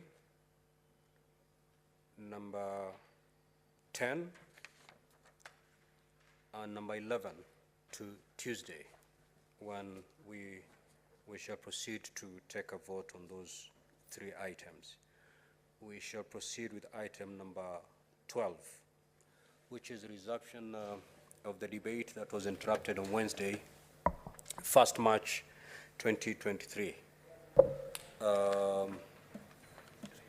Senator Cheptumo, are you the one to second this motion? Proceed, please. Just call the order first, clerk. Order number 12, the Natural Resources Benefit Sharing Bill, Senate Bills number 6 of 2022, second reading.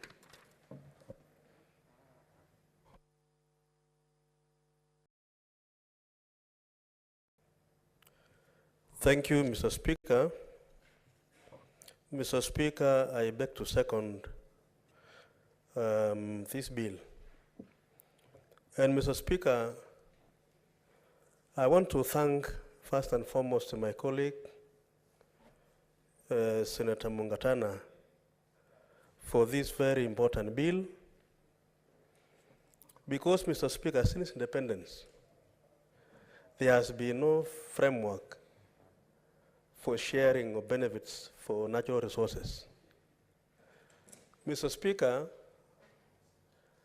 every community in Kenya is blessed with natural resources, Mr. Speaker. Others are blessed with minerals, others with even water, even sunshine, Mr. Speaker. Areas like Northeastern and part of where I come from, that is Baringo and Elgeyo Marakwet, we have a blessing of the sun, Mr. Speaker. Some areas they have geothermal and various other natural resources, Mr. Speaker. And therefore, the lack of framework for the sharing of the benefits arising from these natural resources, Mr. Speaker, has in a very big way disadvantaged the locals in those areas, Mr. Speaker. So this bill is coming at the right time, and I want to thank my colleague for this step. Mr. Speaker, when we went devolution way, it was one of the ways of also ensuring that we get the benefits of our governments, so that resources are, Mr. Speaker, then taken closer to the population. Those counties again and county governments, Mr. Speaker, then again will have a chance now of even looking into their resources that they have. So, Mr. Speaker, this bill is intended, as moved by my colleague here, to benefit the locals. Mr. Speaker, when you served as the governor of Kilifi, I am sure you took time to identify the various resources in your county. And I'm sure you took steps perhaps to see how best your people would really benefit. And especially, Mr. Speaker, now that we don't have enough resources.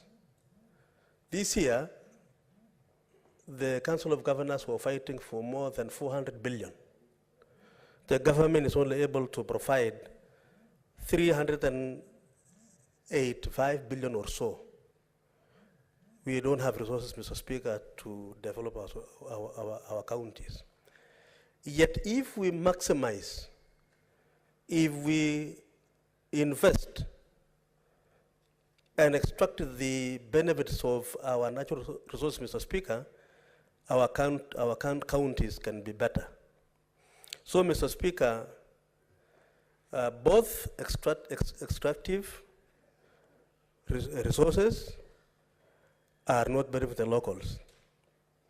The bill, Mr. Speaker, is also happily moved by the Honorable Mungatana, is proposing a formula on the sharing of the benefits of the natural resources.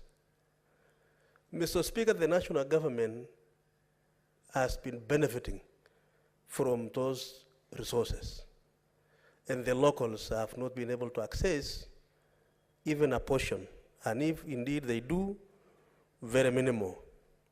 This bill, Mr. Speaker, proposes that government, national government, takes 60% of the benefits of the natural resources. And the county governments and the locals takes 40%.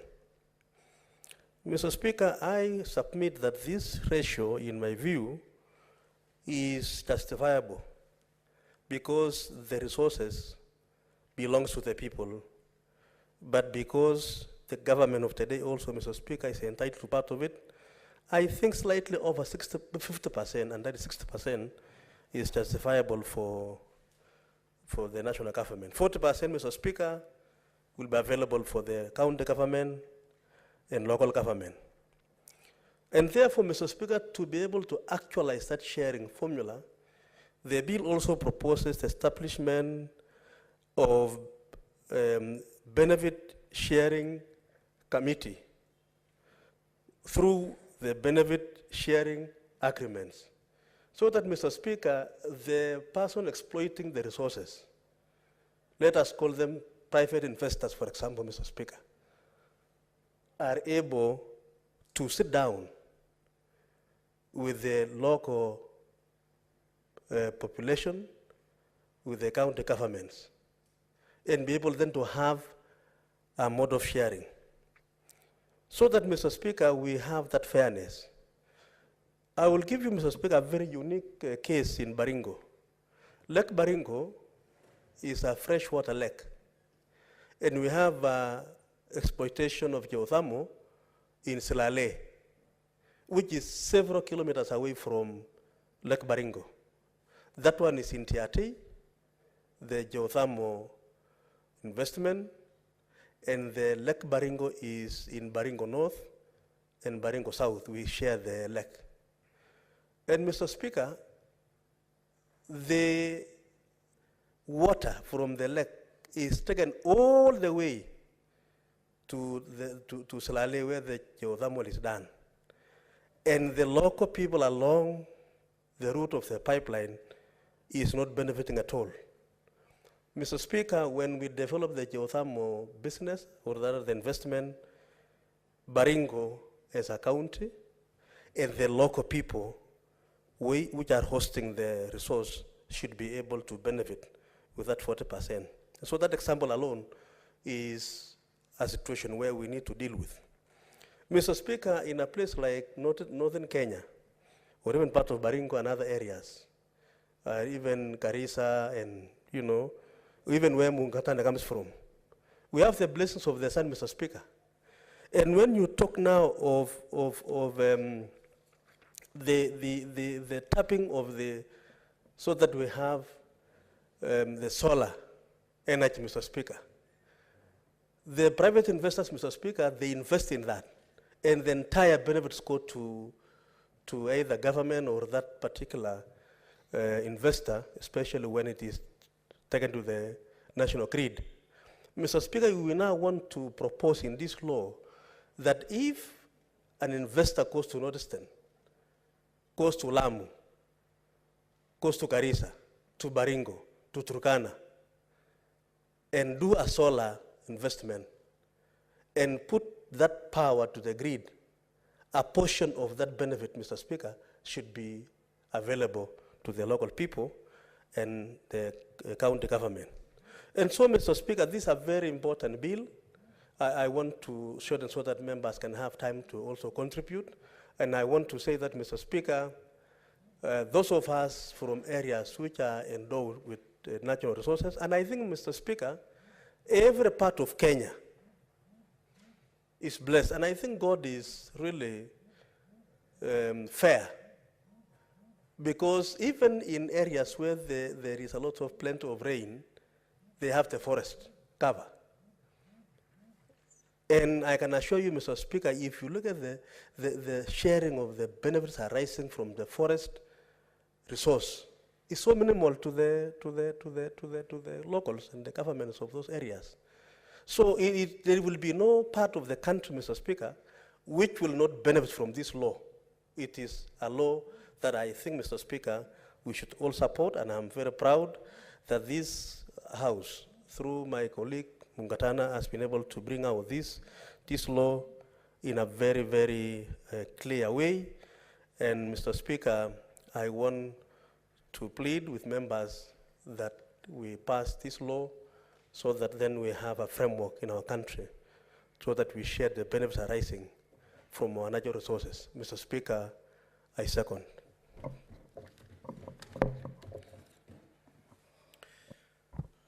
Honorable Senators, I do now propose the question that the Natural Resources Benefit Sharing Bill, Senate Bills number 6 of 2022, be now read a second time.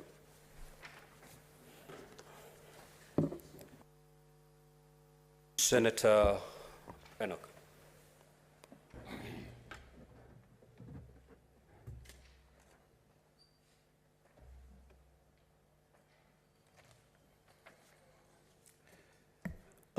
I thank you, Mr. Speaker, for this opportunity to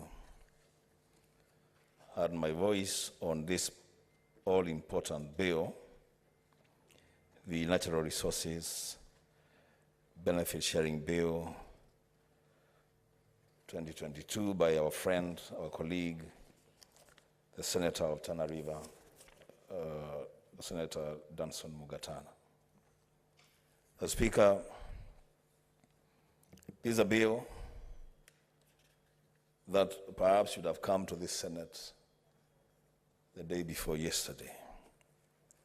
It's a very, very important bill for counties, and especially on the matter of sharing benefits for resources found within counties. Mr. Speaker,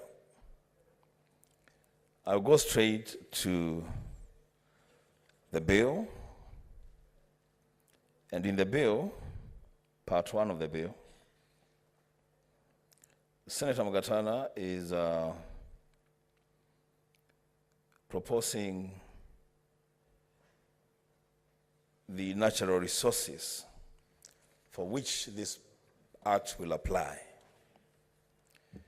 And the bill lists those resources as sunlight, water resources, forest biodiversity and genetic resources, wildlife resources, industrial fishing, and wind.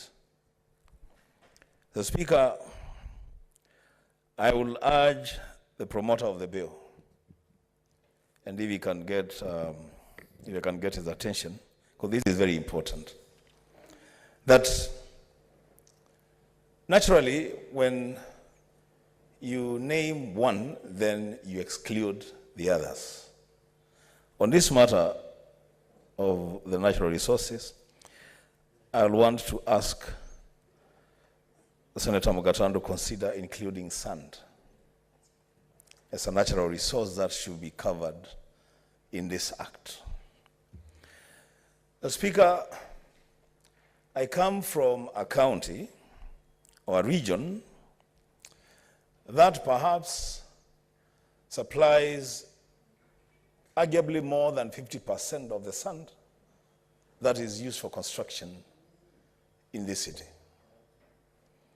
But the benefits that go to the people of our region arising from the sand cannot even be computed. The benefits are insignificant. In this bill, Mr. Speaker, I see an opportunity where then sand becomes a resource for which there are benefits that would go to the communities. So I'll ask the promoter of the bill to consider including sand in the natural resources. So, Speaker, as we debate this bill, let us all be guided by the need to come up with win-win arrangements so that everybody involved in the extraction of the resources goes on with something that is significant enough to be happy about. Mr. Speaker, I say this because I have seen situations in the exploitation of resources, especially from my county, where government institutions and private entities are just interested in the share of their benefits with very, very little consideration to the people who live in the areas where these resources are exploited from. Mr. Speaker, the percentages proposed by our senator are fair. This is a fair arrangement. And let's pursue it to conclusion. Mr. Speaker, I also want to go to part 2 of the bill on the functions of the Commission on Revenue Allocation. I will invite Senator Mugatana to kindly look at the functions assigned to CRA and ensure that they don't conflict with the roles that you have assigned to the benefit sharing committees in the counties. So the CRA should not come to Kitui County and begin to dictate. If Senator Mugatana will agree to include sand in this, come and dictate what it is that the people of Kitui should get from their sand resource.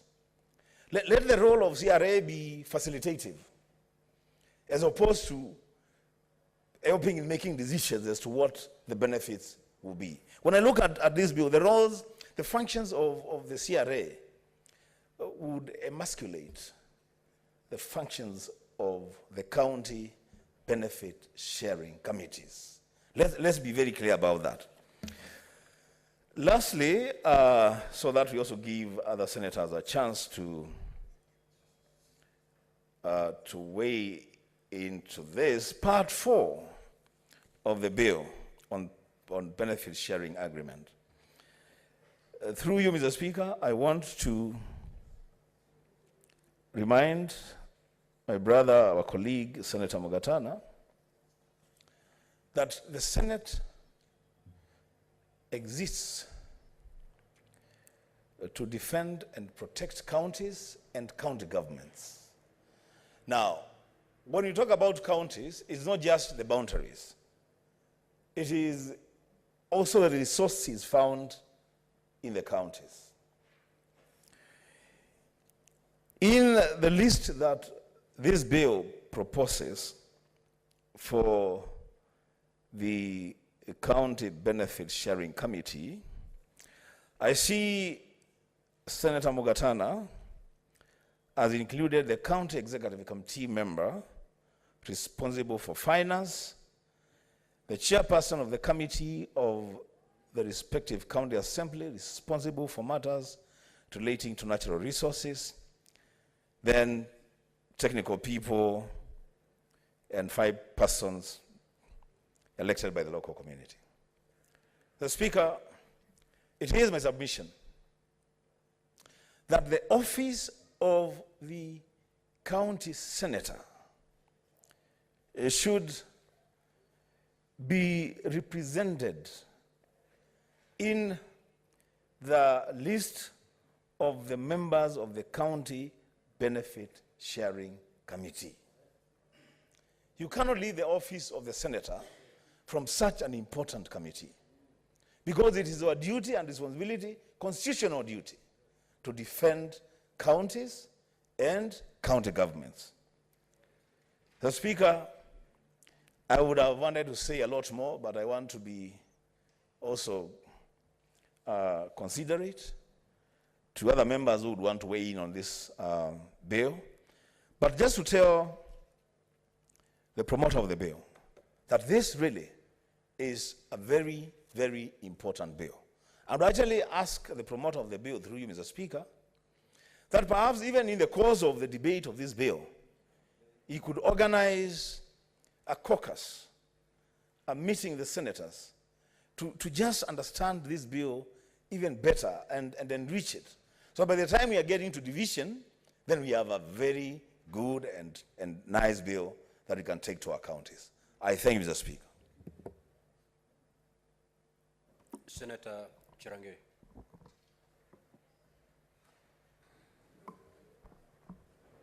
Thank you, Mr. Speaker, for this opportunity. From the onset, I want to commend and congratulate Senator Danson Mugatana, the famous Mula Mamba, sorry. I think Mr. Speaker is doing extremely very well, considering he's a seasoned parliamentarian. I want to pick it up from where my brother Bishop, Senator Enokio Wambu, has just left by saying resource is one of the very crucial and important elements. Mr. Speaker, the reason there is always conflict, there is always difference, is because of fight over resource. Anywhere in the world, when you look about Ukraine versus Russia or Russia versus Ukraine, Mr. Speaker, the underlying or the bottom line is because of resource. When in the last session we fought by the winning and losing countries because of resource. We fight daily because of resources, because everybody needs that resource to survive. Mr. Speaker, this bill is so much important, very critical, and therefore I find it honored and privileged to be part of the people who will leave the mark in terms of what essentially we have done. Mr. Speaker, this is a very important bill. When you talk, because, and I agree with Senator Wambua that he has indicated, that we should increase the scope, because this bill wants to cover by saying natural resources like sunlight, water resources, forests, biodiversity and genetic resources, Mr. Speaker. Mr. Speaker, there is wildlife resources, industrial fishing, and wind. Because sunlight, Mr. Speaker, you know, especially Northern Frontier. Why don't we have the president and the world is talking about climate change? Why don't we have use clean energy, Mr. Speaker. I remember, and maybe you can confirm this, in the year around 2020, and the former Senator Alake Abushiro brought a statement why the government was putting now taxes on solar panels. If we want to get rid use of electricity, which is using water, or use diesel and generators, Mr. Speaker, we need to zero rate panels so that every Kenyan can buy solar panels. And I wish we have even solar panels factories. You have seen one where they are selling even that power to Kenya Power, like geothermal. Like we have solar panel farm in Nyeri. We have another one in Wazingishu where they are selling that megawatts to the Kenya Power. The only unfortunate and the underlying red herring on that agreement is on the PPs, Mr. Speaker, independent private power producers, and they have been selling in terms of dollars. And that is where we are losing it as a country. Let this solar energy they are selling to Kenya Power, do it in local currency, so that you can see the shilling is around the dollar is 127 as against 1 shilling. $1 is against 127 Kenya shillings, Mr. Speaker. So we need to zero rate so that we promote also clean energy, green energy, and climate change. On water resources, Mr. Speaker, you come from that region of coast and also Lake Victoria. We are talking about blue economy. Let us exploit and ensure that we do that. On forest, Mr. Speaker, as I said earlier in the day, Nandi is a very unique county. We have 3 forests. Nandi North, Nandi South, and Tindred Forest, which pros. By the way, many people, Mr. Speaker, don't know Mau is not only Narok. There is a lot of misnomer, and I wish my brother from Narok was here. Mau complex stretches all the way to Tindred, all the way from Momba, all the way to Nakuru, to Bomet, to Kericho, to Nandi, up to Narok. That is what we call Mau complex. And therefore, for example, in Nandi, which is within our borders, are 3 forests, which is unique because, Mr. Speaker, there is no any other county that has more than 3 forests. And it is important, Mr. Speaker. Mr. Speaker, we need to have a conversation. I remember our current, the Deputy President, His Excellency Rigathi Gachagua, had even proposed to ensure families own these forests and protect. We allow Shamba system. And I think that is even the late Nobel laureate, Wangari Maathai was saying, if Shamba system is allowed and people are disciplined, we protect those trees, Mr. Speaker, because we don't want to create enmity between the forests and also the communities that are next to those, of course, protecting from land grabbing and other issues, Mr. Speaker. So we need to look at if we can do Shamba system and protect our forests at the same time. Mr. Speaker, when you talk about biodiversity and genetic resources, Mr. Speaker, and I'll bring a bill on this, can you believe that there are organizations in this country, Mr. Speaker, that collect our samples, especially when they are doing research on many diseases, malaria, tuberculosis, HIV and AIDS, and any this one, there are many diseases, tuberculosis among others.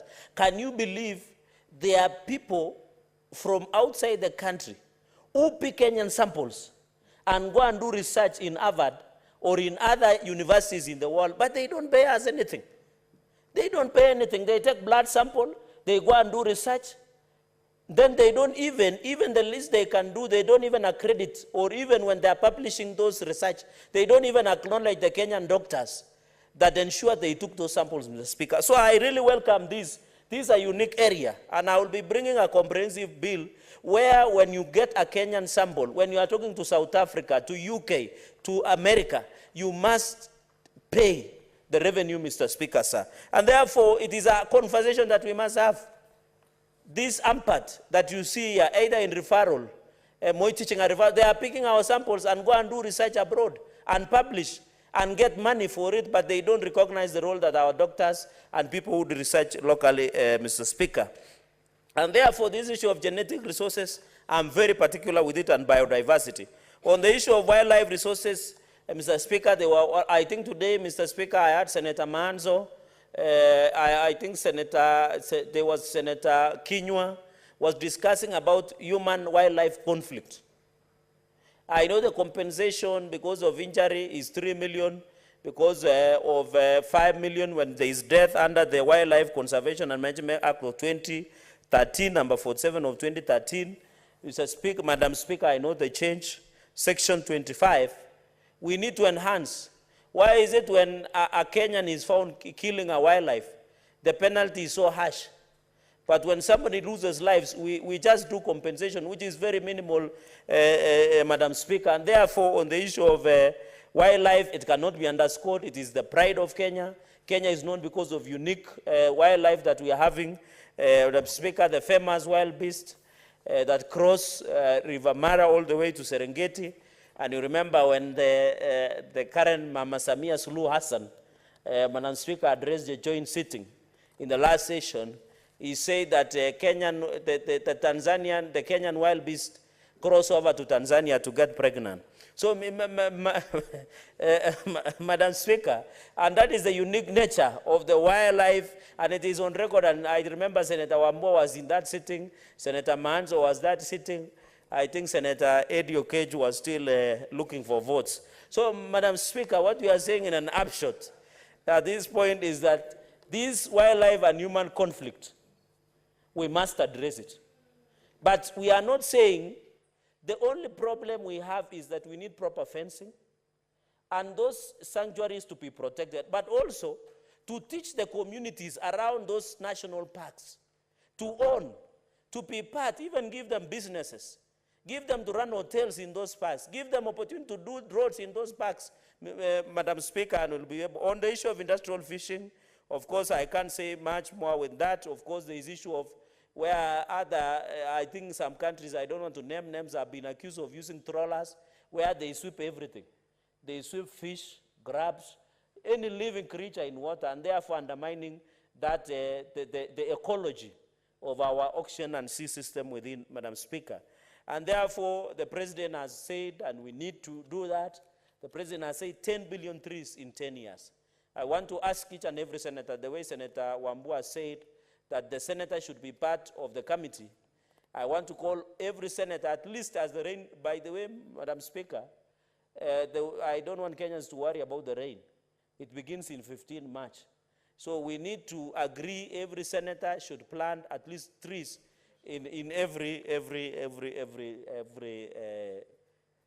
you like to be informed, Senator? Of course, if it is Bishop Senator Wambua, why refuse? Senator Wambua would like to inform you. Thank you, Madam Speaker. Definitely, Senator Chelagai will get some wisdom from us. Madam Speaker, because I actually mentioned that point on the senators being part of the county benefit sharing committees. In fact, I would want to inform Senator Chelagai that maybe in his moving notes, he may actually insist that the senators be the chairs of the county benefit sharing committees. I thank you, Madam Speaker. Senator Chelagai, you are hereby informed. Yeah, I mean, properly informed by Senator Bishop Wambua. Madam Speaker, and I agree, even if it is not the senator himself, the representative of the senator can chair. Madam Speaker, you know that we need to be careful. We are aging ourselves from the real issues of Wananchi. And I think as we even draft the law, we must look at our position. Why do we age ourselves, yet we are the people who draft these laws? You are a lawmaker, so we must use this weapon properly. Madam Speaker, the issue of water resources is a challenge. I know the government has said 100 dams will be built in the next five years. There is Tuake Dam, there is Carmenu Dam, there is Posta Dam in Bomet, there is here in Chemosusu Dam, they are finishing the second part. Madam Speaker, we have Sondu Miriu Dam that is built along border of Kericho and Nandi, and also, of course, Nandi would want also water. There is also Keben Dam in Nandi sub-county, where we are also, the President has assured us it will complete. We have the Kipkaren Dam, we have Keses Dam, Two Rivers Dam, both in Wazingishu, and also we have the famous Chebara Dam in Elgeyo Marakwet County, Madam Speaker. And therefore, even we have the one in Nakuru, the name is Itare Dam. In Nakuru, it will be very beneficial. So the government is committed to ensure 100 dams. And I know the larger Kitui and Makueni and Machakos of course, they will get their dams. And I know, Madam Speaker, you're the substantive speaker also, there is still a lot of challenge of water in coast region, where despite there is a lot of water in Mombasa, many people believe that auction is near, they have water. They are also really challenging because they need to do desalination. I don't know whether that English is correct. It came with desalination. Okay, you know, those English did not come with the melee. Now, Mr. Speaker, finally on the issue of course, these are some of the, when you talk about water resources, there is the famous issue of Muranga, where you come from, Madam Speaker. We need also to agree on charging, but we don't need to charge too much. Let us charge 1 shilling, 5 shilling. Charging a little too much for the water users. And Madam Speaker, we need to collapse these authorities. You hear Water Resource Authority, Water Users Authority, National Irrigation Authority, National Board Authority. Madam Speaker, we need to be fair. Let us collapse these bodies and come up with this one so that it's easy for 190. Even the rural, in fact, proposing that we form rural water circles where 190 in Makueni, in a place called Wote, can be able to access the water easier, Madam Speaker.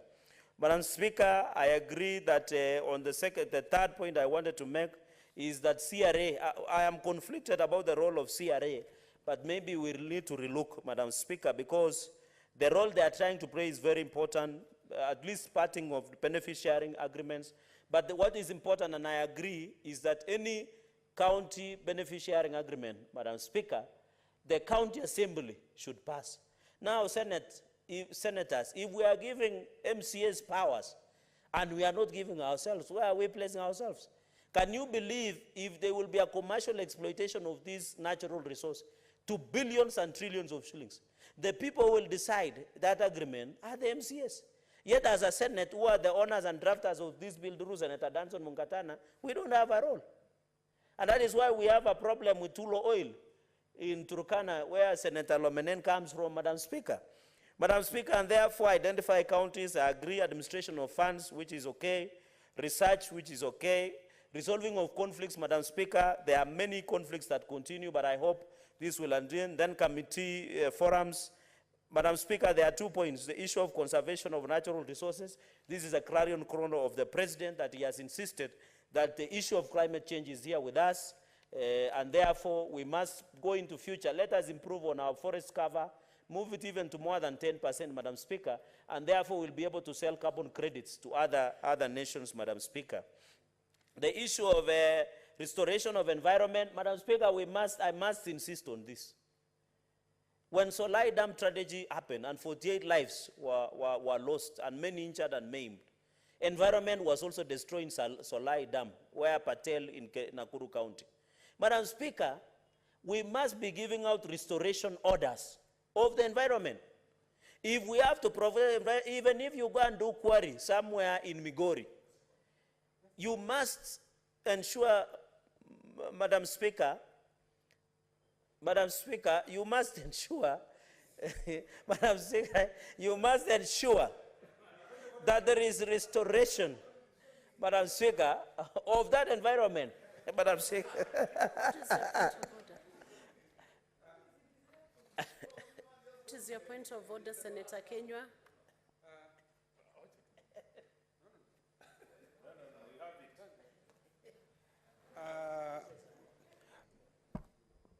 Madam Speaker, umemwona Senator Alexander Mwirigi wa Embu anatembea jumba hili kutoka upande wa walio wengi mpaka walio wachache bila kufuata kanuni za bunge hii. Bwana Speaker, ni kama ako katika soko la Runyenjes, ambapo anatoka katika duka la Muhindi akielekea duka wala lingine. Speaker, mwambie afuate sheria vizuri, na ni vizuri Speaker umwambie arejelee aweze kufanya vizuri, ndio iwe funzo, aweze kuzoea mambo ya vile inapaswa kufanya. Asante Speaker. Senator Mudigi, if that's what happened, you're lucky I did not see you.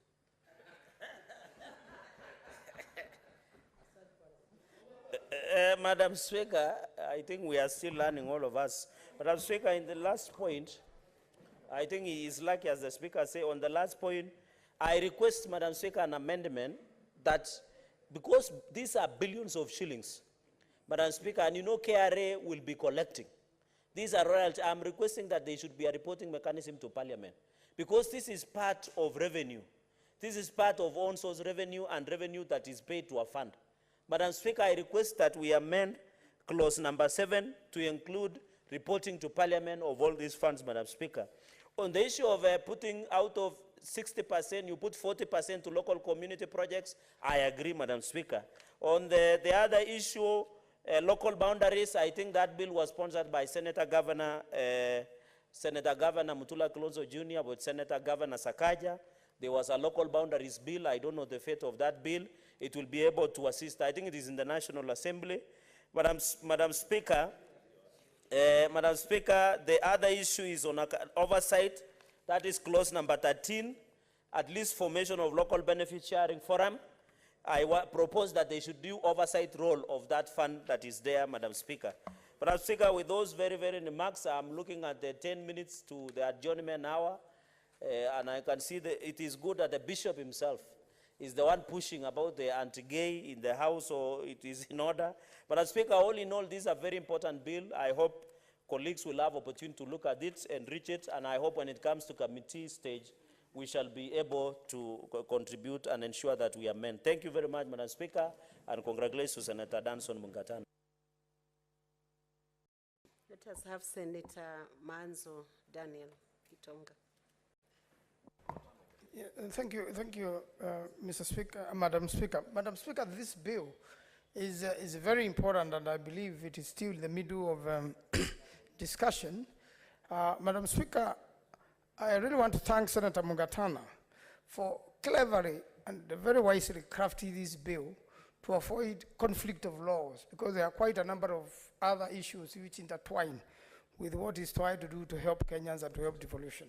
He's done it so well. First of all, he clearly states that it's not a money bill, so it avoids the complications of a money bill where it has to go to several places, including the National Assembly. And again also, the bill concerns county governments, because these resources are in the counties. And again also, the statement, the legislative power and the rights. And again also, the objects of the bill are quite clear, Madam Speaker. And therefore, I want to concentrate on a few things which touch this bill, which are very vital. And one of it is the role of the Commission of Revenue Allocation, and then collection of royalties. And then when we go to the areas specific which we want to deal with, Madam Speaker, there is sunlight, which we have a lot of it in Ukambani, whereby this is solar harvesting, which can be used for cooling, cooling systems or coolers to store mangoes and other fruits we manufacture. Water resources, which includes the Thwake Dam, which is also in Makueni, the Grand High Falls Dam, which is coming up on Tana River, and then many other water resources, the groundwater in Turkana, and then forests, biodiversity, and genetic resources, very heavy. Wildlife resource, which is what I've been talking about this afternoon, with wildlife conflict, Madam Speaker, whereby the wildlife near our counties or around our counties should really benefit those counties, because the biggest damage is done to the county residents in those particular areas. And again also, the industrial fishing, which happens in the coastal areas, and wind, which you have a lot of it in Ukambani. And once all this is done and dealt with, Madam Speaker, then it becomes, a very serious matter of consideration, and it becomes a very big source of income. And then international organizations or international companies could be interested directly dealing with the companies and exploiting the resource there. And investors going directly to the counties, and therefore, a lot of money is being raised. It carefully avoids the issue of mining, although there are some relationships, make sure that the counties are able to deal with this on their own. And therefore, means almost every county is going to benefit. There is there was a mistake, Madam Speaker, when we were forming this nation in 1963, whereby some areas were thought not to be useful in the development papers which were presented then in Parliament. Madam Speaker, I want to say that the North now is most useful and is the future of this country. Madam Speaker, if you look at America, there was a Wild West. The deserts, Nevada desert, where Hoover Dam was done, like the way we have done Twake Dam. And today, Las Vegas, a very huge town which does a lot of business, operates in Las Vegas, and that's where actually we copied the idea of Twake Dam. And Madam Speaker, in our deserts, that's where the biggest industries should be in the future. That's where we should use solar. That's where we have a lot of fishing in Lake Turkana and other places. Therefore, this particular bill is for the future. And we can create a lot of jobs if we invest in those areas. And all we need to do is to make sure there is security in northern Kenya, there is security in northeastern, so that investors are not scared of these places and can team up. And we invest in those areas. We have big rivers, where we can do a lot of irrigation. We can stop all these clashes we are seeing in the north of stock theft and the people be killed by bandits if we do irrigation. Madam Speaker, I've seen my colleague Ketch really wants time, and I'm telling him the debate time, I doubt whether it is over. We still have a chance to debate on this very big matter, but because he's insisting, Madam Speaker, I'll bulge and allow him also to make a statement or two in this very important bill. I believe in third reading, we can do a lot of amendments. The lawyers in this house can help senior lawyer Mugatana, who has done a very good job. Thank you, Madam Speaker. We can have Senator Okech, Eddie.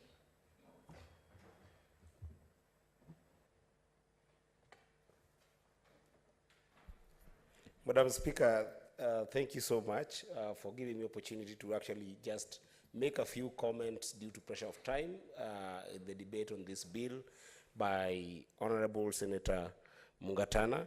I think this is one of the most brilliant bills that has ever come in this house, because resources define how societies do thrive. And, since times of colonization, resources that are extracted from communities don't get to them. And this is part of what we call neocolonization, where you find that a number of companies that are well capitalized and well resourced come to local communities, take their natural resources, go with them without the local communities benefiting. And the bill suggesting or proposing that we need to have a way of ensuring that natural resources from local communities can actually also be able to benefit them, even if they don't have capacity to exploit those resources by themselves. It's a brilliant bill. And coming from Migori, where I come from, Madam Speaker, Migori is one of the counties that has got a lot of gold, and we have seen that a number of times Migori people who have got gold don't benefit from it because, one, they don't have the capacity to do proper mining, and two, there is no proper structure to access the market. And equally, Migori has got a lot of access to water in Lake Victoria. So this bill speaks closely to my heart. So I want just to make comments, perhaps three areas that I think that Senator Mugatana can consider to improve on this bill. Number one, Senator, I wanted to perhaps implore upon you to think about, one, be able to not only think about a benefit sharing structure, but I wanted to encourage you to think about effective benefit sharing structure. What I mean by this is basically thinking about if you can be able to be innovative enough to ensure that such fund at a national level can be cascaded in the grassroots to the counties so that counties can be able to ensure that there is prioritization in terms of how that fund reach communities to be able to deal with their problems. Number two, that I wanted to implore upon you in the next 1 minute is that think also about a long-lasting strategy. And a long-lasting strategy is always a business strategy. So then how do we ensure that there is a way that we can empower local communities to be able to have enterprises tied to the exploitation mechanism? So basically what this means is that we'll be able to make communities be able to constantly have a share to the retail price of all the commodities that come from the extraction that we have. So basically, how do we ensure that this fund can enable communities to be able to do enterprises that will last for longer and have a bigger share in the long term, to the extent that they can constantly be able to earn from this kind of engagement with the private sector in their communities, rather than just depending on royalties and which looks like grants and donations. I think with that, because of pressure of time, I thank you, Madam Speaker, and I hope that I'll engage more with my colleague to be able to put some more input, even in capacity building, to these local communities to deal with the issues that my brother Cherargei was talking about, of the effect of extraction in our communities. I thank you, Madam Speaker. Senators, it's now 5:30, and Senator Wabua was to move a motion which is of national importance. I invite Senator Wabua to take the floor.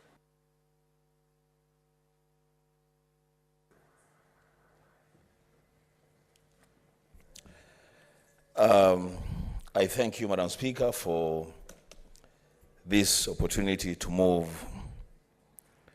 this motion. Madam Speaker, I beg to move the motion that pursuant to Standing Order 37, the Senate now adjourn to discuss a definite matter of urgent national importance, namely the decision of the Supreme Court of Kenya in NGOs Coordination Board versus Eric Gitari and 5 others in petition number 16 of 2019, which declared discrimination against lesbian, gay, bisexual, transgender, and queer community, LGBTQ, unconstitutional, and affirmed the rights of the community to form an association.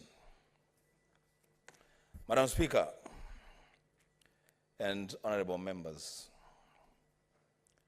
on Friday, February 24th this year, the apex court in the land, the Supreme Court of Kenya, in a majority ruling of 3-2, shocked the moral foundation of this country. The court ruled, and I quote, "Despite gayism being illegal in Kenya, they have a right of association." Madam Speaker, since the day of that pronouncement, the country has been thrown into a state of restlessness. The country is no longer at ease. We are not at peace. Parents, Madam Speaker, are crying out loud, demanding that the court be stopped from defiling the moral fiber of our society. Madam Speaker, Article 1, Cap 1 of Chapter 1 of our Constitution, in simple, plain English, declares that all sovereign power belongs to the people of Kenya. Therefore, Madam Speaker, the 3 arms of government, the judiciary, the executive, and the legislature, only exercise delegated sovereignty. The Kenyan people are the real sovereigns. Madam Speaker, if any arm of government goes rogue, the sovereigns have both a moral and legal responsibility to beat that arm of government back on track. The sovereigns, Madam Speaker, in their millions, have spoken. And I speak today, Madam Speaker, both as a member of the sovereign community and as a leader upon whom sovereign power has been delegated, to say a big no to the registration or official recognition of LGBTQ in Kenya in any form or shape. Madam Speaker, Article 45, 1, 2, and 3 place the family at the core of society and social order. It talks about the right of adults to marry a person of the opposite sex. It also speaks about equal rights to couples. Madam Speaker, I want to make full disclosure on the floor of this House. That, Madam Speaker, I speak, yes, as the senator elected to represent the interests of the great people of Kitui in this Senate, but I also speak as a Christian, a practicing Christian, a born-again Christian. And in the book of Romans, chapter 1, verse number 16, Madam Speaker, I am not ashamed of the gospel of Jesus Christ, because it's the power of God and salvation to those who believe. Madam Speaker, the Apostle Paul, speaking to the church in Rome, chapter 12 of Romans, 1 and 2, he tells the church that I beseech you, brethren, by the mercies of God, that you present your bodies a living sacrifice, holy and acceptable to God, which is your reasonable service. And he goes on to tell them not to conform to this world, but to be transformed by the renewing of their mind, that they may prove that which is good and acceptable and perfect will of God upon them. Madam Speaker, this country is at a crossroads because of that ruling by the Supreme Court on the 24th of February. Madam Speaker, what the Supreme Court is inviting this nation to do, indeed what the Supreme Court is inviting our children to do, to tell them that it is okay. Yes, we know that this country, gayism and any unnatural acts between people of the same sex is illegal. But people, you know what? You can go ahead and associate because you have right of association. You can form yourselves into caucuses, into groups. So, Madam Speaker, one day as we walk into the Senate, it should be okay that we find our young people outside the entrance of the Senate holding hands, boys kissing boys, girls kissing girls, because the Supreme Court is telling them that they have a right to associate and do as they please. Madam Speaker, a time has come that true leadership must be seen. The Senate of the Republic of Kenya, Madam Speaker, has been invited to make a choice between conforming with the trends of the world or standing for the moral fiber of this country. Madam Speaker, because that call has been made to me as well, I pick it immediately and say with everything that I have, I will defend the moral fiber of this country. We cannot allow, Madam Speaker, people hiding behind offices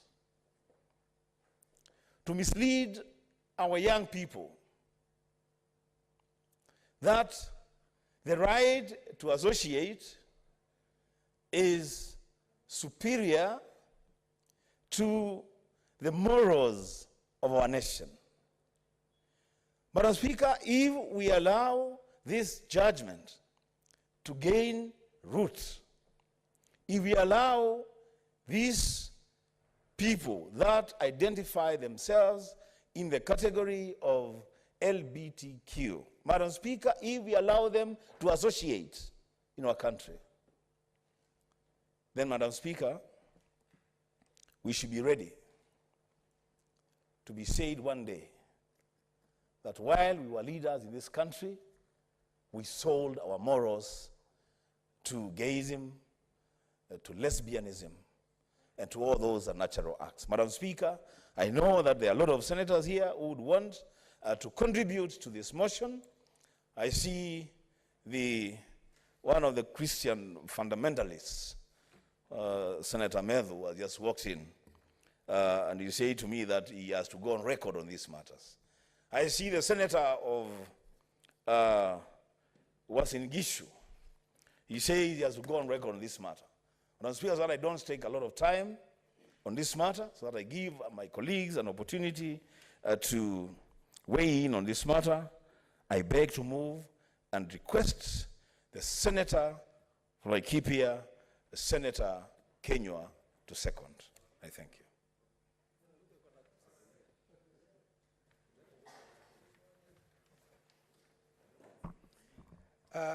Asante Bispika kunipa fursa hii. Bispika, siku ya leo ni siku ya hofu zaidi katika nchi yetu ya Kenya. Bispika, mimi nina uchungu kwa yale mambo ambayo koti yetu ya upeo, uamuzi uliofanywa, Bispika.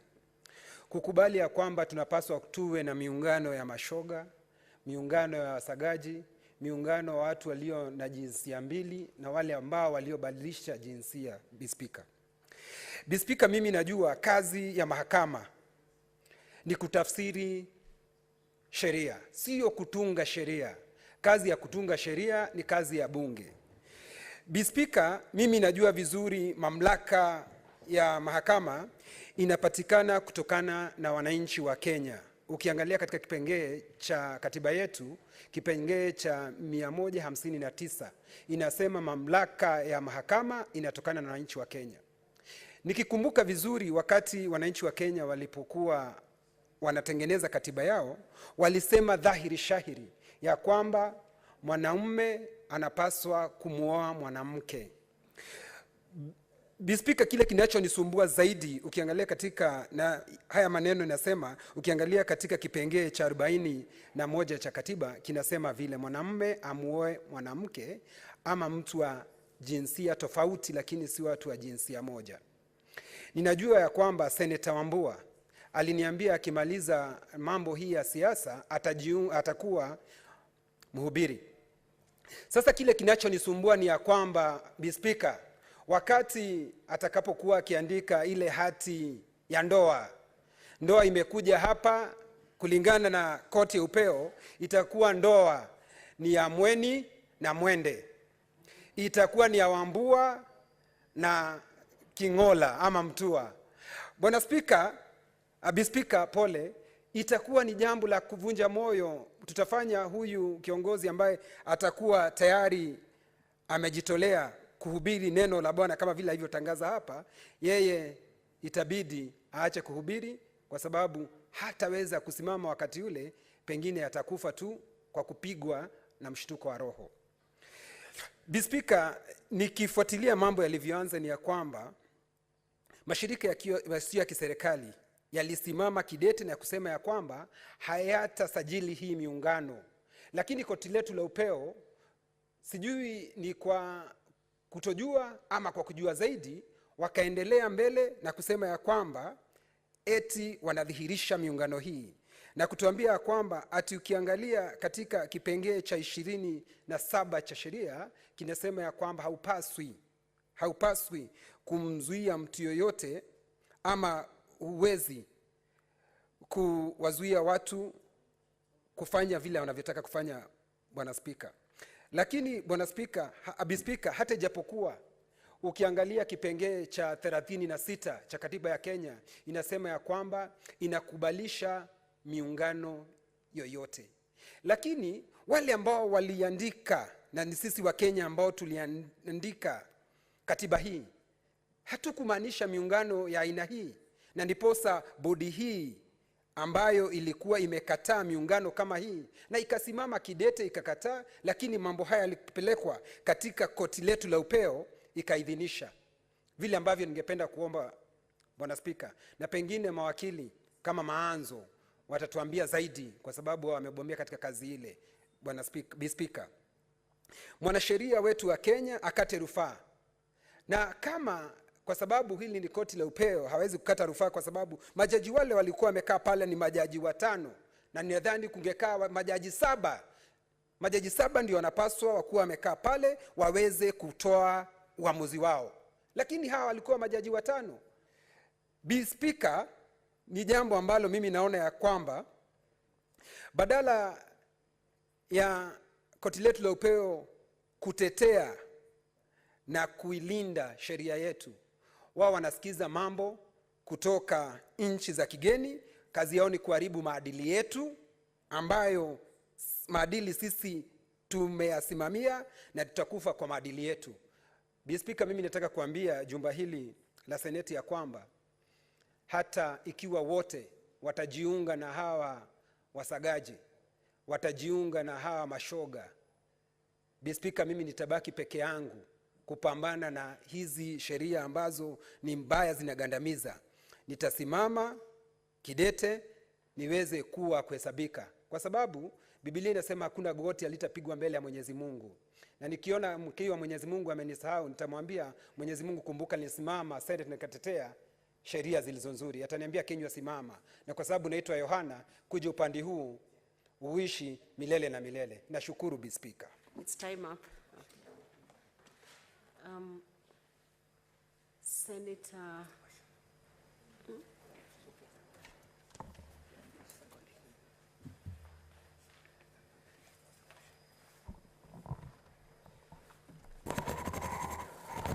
Honorable members, I now propose the question that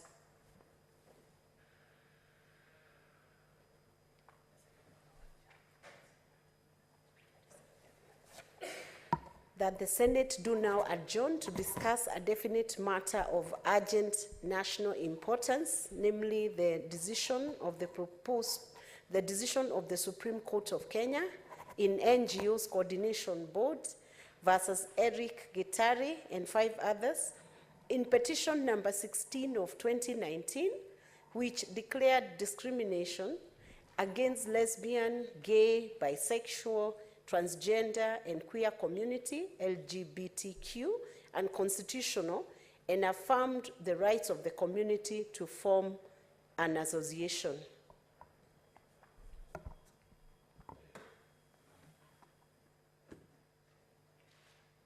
I now call upon Senator Margaret Kamau. Senator Mudigi, you hold on until the Speaker calls you. Thank you, Madam Speaker, for giving me the opportunity to add my voice to the concerns that have been raised in this motion by the Honorable Wambua, my very good student. Madam Speaker, the issue before us is an issue that surprised us as a nation, it surprised us as individuals, it surprised us as religious groups. I am a Christian myself, and I believe in a marriage of a man and a woman. It's also clear that in the law of Kenya, the only marriage that is recognized is heterosexual marriage. Madam Speaker, it therefore surprises one to know where the Supreme Court, how the Supreme Court arrived at the conclusion that they made. It's my understanding, because I'm not a lawyer, that the courts use the law. If the law says that if the law says in Kenya that we only recognize heterosexual marriages. How did they decide that a group that doesn't exist in the law itself should exist in associations? Because in my understanding, it was a very clear conflict between what the Constitution says and what the conclusion of the verdict of the three said. Madam Speaker, I'm saying this because first I was involved in the drafting of the Constitution. I was in the Bombers drafting team. And not in the drafting team, but I participated in the drafting of the Constitution. And there are so many things we debated about. We looked at what is good for this nation. We looked at what keeps us as different communities together. We looked at our culture. And a lot of principles that are within the Constitution actually arose from our cultures.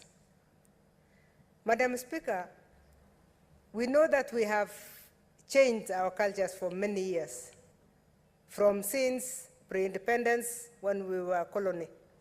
And there are some cultures that were lost. There are some which are preserved. There are some even which were recovered thereafter. And Madam Speaker, before a very big decision like that is made and announced in the country, it would have been very important to go back and look at the reason why the Constitution has that clause that marriage in Kenya shall be heterosexual. Because if all discussion around the development of a Constitution came up with that conclusion, how can we rush to recognize something that has been disowned by the Constitution itself? It was therefore very surprising for some of us to hear that kind of conclusion. It would be important for the, Madam Speaker, for this House to pronounce itself on a matter that is touching also the other arm of government, so that all of us come up with a conclusion that is satisfactory. Madam Speaker, there's hue and cry all over. The churches are crying. We are receiving calls from all over that we must discuss this issue before it goes out of hand. Reason being that it is touching the very core of our youth. Our youth are in crossroads. What is this supposed to be? If we allow it to continue without any check, what is it going to take the society to be? Our cultures will already be being eroded. It is therefore very important that even as we discuss this, Madam Speaker, we demand that we look back at the Constitution. And this is what the Supreme Court should have looked at. And they need to give us an explanation why they are moving away from the Constitution. Because this is going to give us a shortcut. It would have been better for us to have a review of the Constitution itself so that we know exactly where we are going. So, Madam Speaker, I really agree with the concerns that have been raised by Senator Wambua, and I thank him for bringing this forward so that we can do something that our people are very keen on. Thank you, Madam Speaker. Senator Mundigi,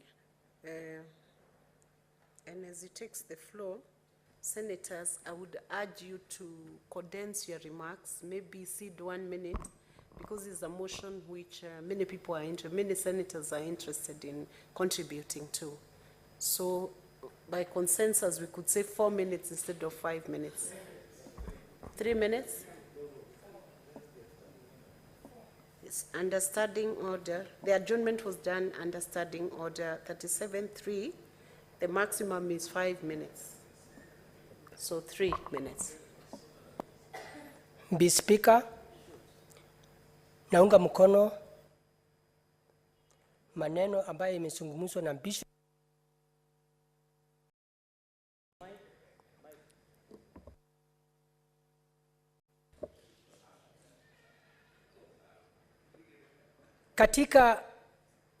Katika kila county inji iko na vyama, lakini katika ufalme wa mbinguni vyama ni 2. ya Yesu Kristo na ambaye ni ya Shetani. Kutoka wakati wa wazazi wetu tulisaliwa, watu wengi walikuwa na umbili, tulikuwa sikia wakati wa maumbili walikuwa naangalia mambo ya Mount Kenya. Lakini wakati tulisaliwa tulikuwa watu wakubwa, hatukusikia wakiongea mambo ya mwanaume kwa mwanaume au mambo ya mwanamke kwa mwanamke. Mambo ya Yesu Kristo ikakuja, tukaumbiriwa, ikawa sasa ufalme ni mbili ya Yesu Kristo, ambaye ni Mungu Baba, Mungu Mwana, Mungu Roho Mtakatifu. Wale judges ambaye walifunzwa na wazazi wao mambo ya Yesu Kristo, hawakufunzwa mambo ya giza. Saa hii wanataka kufunza watoto wetu mambo ya mwanaume kwa mwanaume. Wakati dunia kazi imekosekana, madawa ya kulevya iko, mambo ya usharati iko, dunia imeharibika. Sasa wanatuletea mambo ingine ambayo ni ya giza. Na unajua vijana wetu wana kazi. Kwa hivyo yale wanataka kutufundisha ni kuwa hivi karibuni tunafunza watoto wetu wakiwa ndigiri wakose kazi, alafu wanje mambo ambaye haifai, itakuwa kazi yao ni kukatana mapanga na vita ya usiku na mchana. Kwa hivyo mimi kama Senator wa Embu County Kenya naunga mkono hawa judges, wanafaa waangaliwe vizuri sana mafikira yao ilikuwa ni gani, ama ni kutaka kuharibu Kenya, kwa sababu katika Kenya hakuna mtu hata mmoja ambaye anajua mambo ya Yesu Kristo anaweza kusupport hiyo maneno.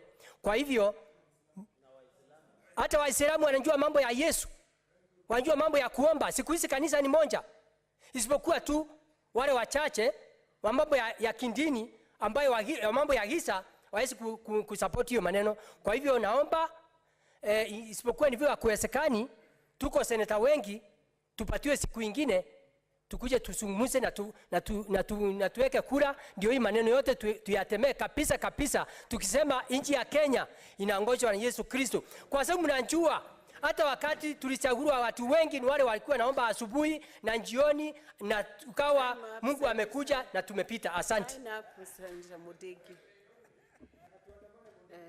Senator Joyce.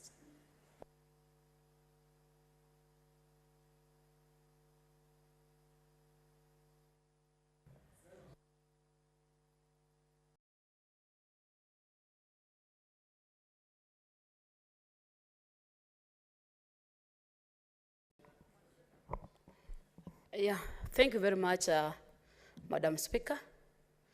Allow me, Madam Speaker, first to thank the Kenya Kwanza government, led by His Excellency the President, Dr. William Ruto, and his family, the Deputy President's family, for taking lead in believing in the people.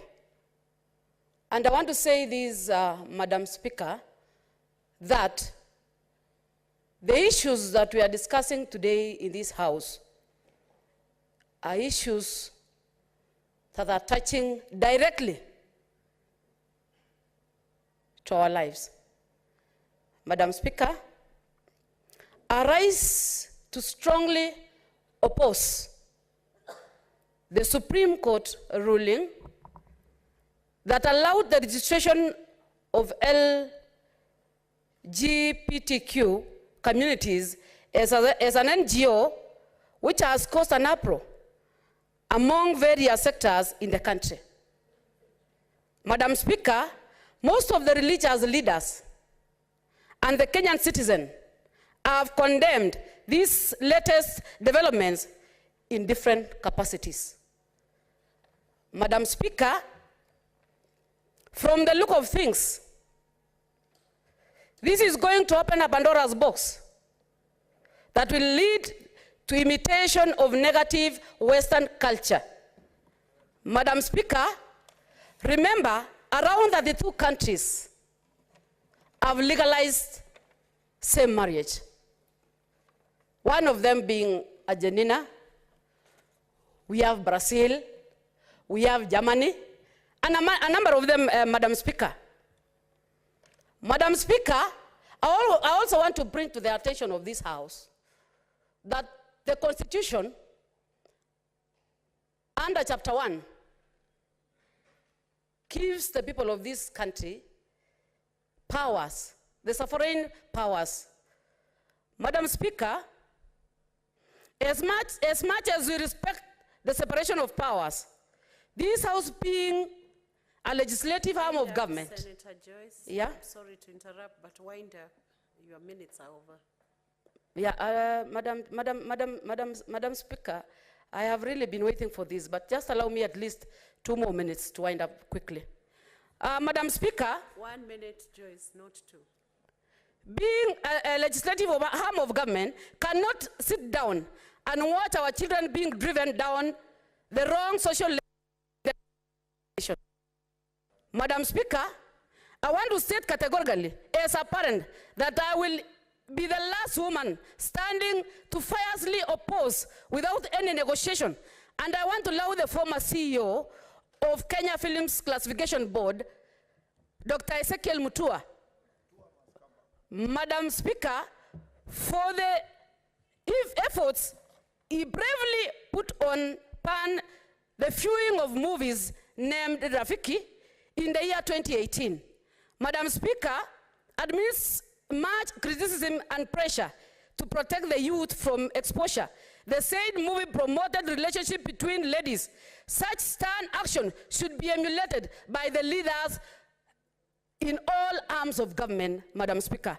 Finally, Madam Speaker, this decision is an attack to the family unit, which is an essential part of the community. In the Christian religion in which I subscribe to, we have commanded the increase and fill the earth with sons and daughters. Madam Speaker, with the less development, I don't see the possibility of fulfilling the command since we are going against the rule of nature. Clerk, Senator Joyce's time is up. Madam Speaker, it was not yet over.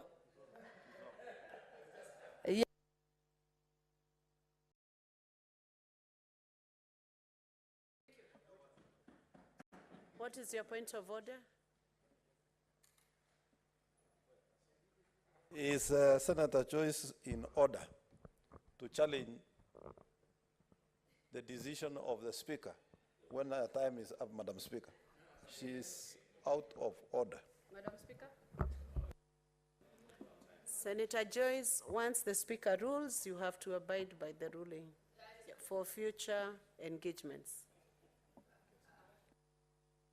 You wanted to say something, Senator Joyce?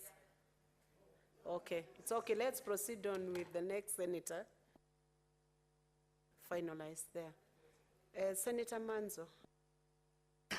Thank you, Madam Speaker. Madam Speaker, I quote, do not practice homosexuality. Having sex with another man or with a woman is a detestable sin. This is Leviticus 13, verse 22.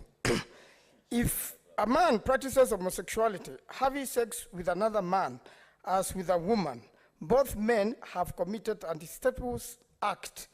They must both be put to death, for they are guilty of a capital offense. Again, Leviticus 20, verse 13. Madam Speaker, the Penal Code says, as the same quote, under its section 56, and the same quote says you will be jailed for 14 years. Yet, this is a capital offense in the godly Penal Code. Madam Speaker, this is a very serious matter, and the Supreme Court is composed of 7 judges. I want to state that this decision is reviewable by the Supreme Court before it is implemented. And secondly, these sort of acts are very common, Madam Speaker, in jails, in schools, and in many parts of the community. And it is a high time Kenyans knew that it is a serious matter. In the Swahili version of the Bible, say in quote, ni chukizo kwa Bwana.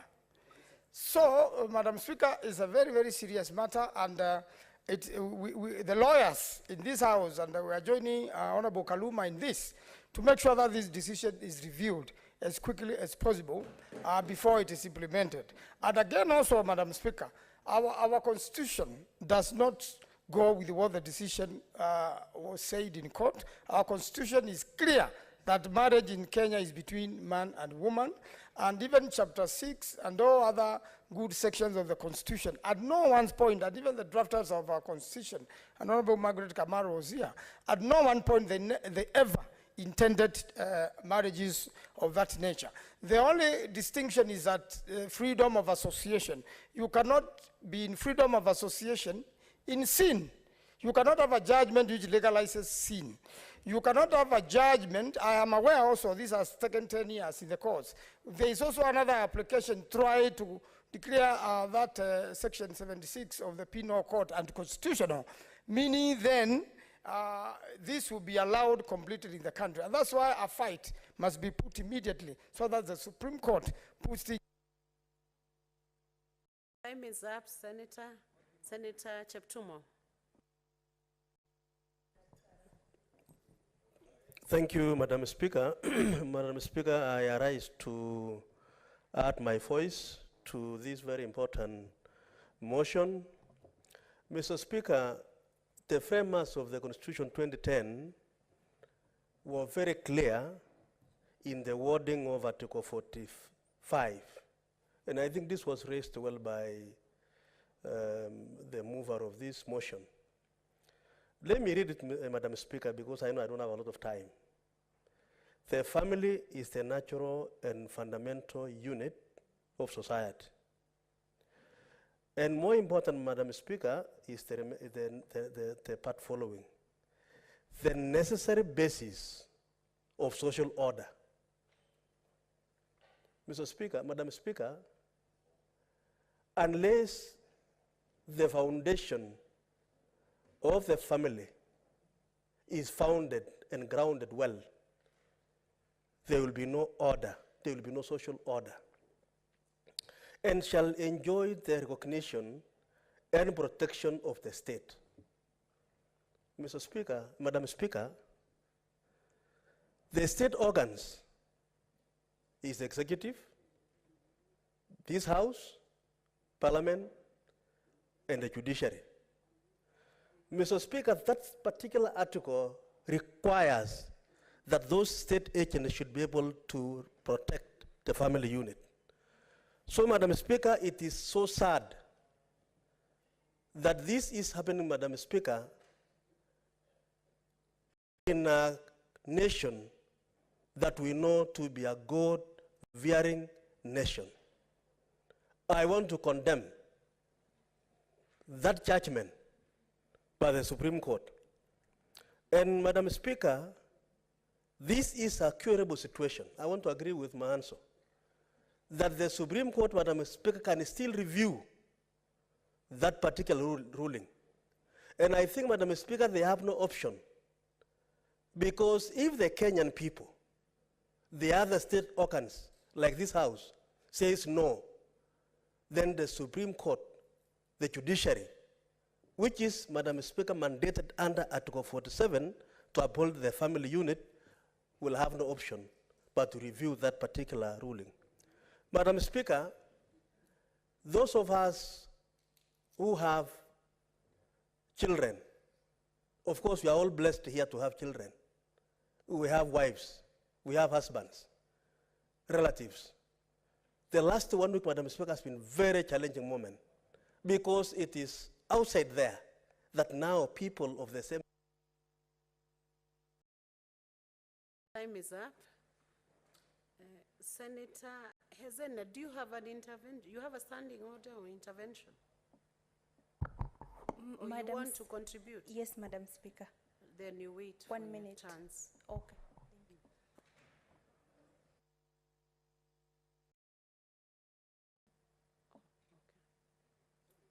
Senator Siango. Senator Siengo. Thank you, Madam Speaker. Actually, I don't know where to start because the time is too short. Anyway, I want to note, Madam Speaker, that we are living in challenging times, witnessing societal fabric breakdown. Biblically, allow me to quote Romans chapter 1, verses 26 and 27, and the Bible says, "For this reason God gave them up to vile passions, for even their women exchanged the natural use of what is against nature. Likewise, also their men, leaving the natural use of the women, burnt in their lust for one another, men with men, committing what is shameful, and receiving themselves the penalty of their error, which was due." Madam Speaker, allow me to say that I've stood to support the motion by Senator Wambua and stand against the ruling by the Supreme Court. Madam Speaker, God gave functions of each part of the body. We cannot disapprove God, yet He created us and assigned each part of the body its function. I'm wondering, Madam Speaker, for these judges of the Supreme Court, we had a very important national issue of the election, of the presidential election. And when the ruling was to be made, we were told and treated to a drama of hot hair and other things. Why should they, the same Supreme Court, now come to oppose what is God-given and allow people who are doing things that are not right and making it to be a surprise to this nation?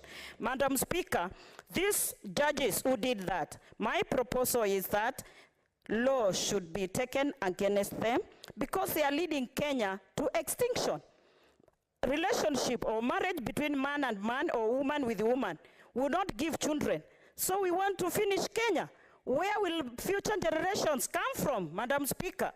I just wonder also, Madam Speaker, because I was watching when this judgment was done, a very important guest visited this Kenya. What is the link between this visit and the ruling that followed immediately thereafter? I wonder what the connection is. Madam Speaker, allow me to say that as legislators in this nation, we must stand for this nation and protect the future generation. We need children that is naturally come from a marriage between a man and a woman. I oppose that judgment. Senator Bed. She's still standing, Madam Speaker. Sit. Madam Speaker. Take your seat. Point of order. Seeking What is your clarification. point The Honorable Senator said the ruling came immediately following a guest that came, special guest. Madam Speaker, who is this special guest? Senator Beth, you need to clarify that. Thank you, Madam Speaker. We all witnessed the First Lady of the US visited this nation, and it had something to do with NGOs. And the connection, I'm just wondering why the ruling of the Supreme Court immediately after this guest arrived in Kenya. So, Madam Speaker, I hope my time was not yet. Point of order, Senator Kenywa. Madam Speaker, I wouldn't want to interrupt her, but I find it not appropriate, Madam Speaker, to insinuate about our judgment and visitors from other countries, Madam Speaker. Does it mean that our courts are not independent? Does it mean they are influenced by external forces, Madam Speaker? And especially when you say the First Lady of the United States of America visited Kenya and then our judiciary alluded in that favor. Madam Speaker, I don't find it appropriate. What's your point of order, Senator Wambua?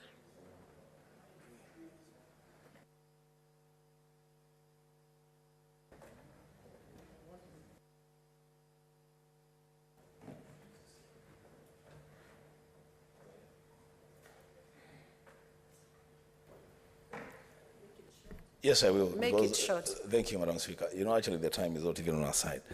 Madam Speaker, we cannot be prisoners of our conscience. We cannot allow that. The senator here has just asked a question. That at the time that the judgment was being made, a statement of fact. There was a leader who visited our country, and the visit was connected to NGOs, and she is asking whether there could be anything to do with that visit. We cannot, Madam Speaker, gang senators to the extent that they cannot seize facts and talk about facts. Again, secondly, Madam Speaker, it is not in the space of Senator Beth Siengo to establish whether there is independence of the judiciary. That's not our business. It is the judiciary that should exert its independence. I thank you, Madam Speaker. What is your point of order, Senator Joyce? Thank you very much, Madam Speaker. Madam Speaker, from the onset of this debate, it is clear that the entire leadership of this House is opposed to the ruling.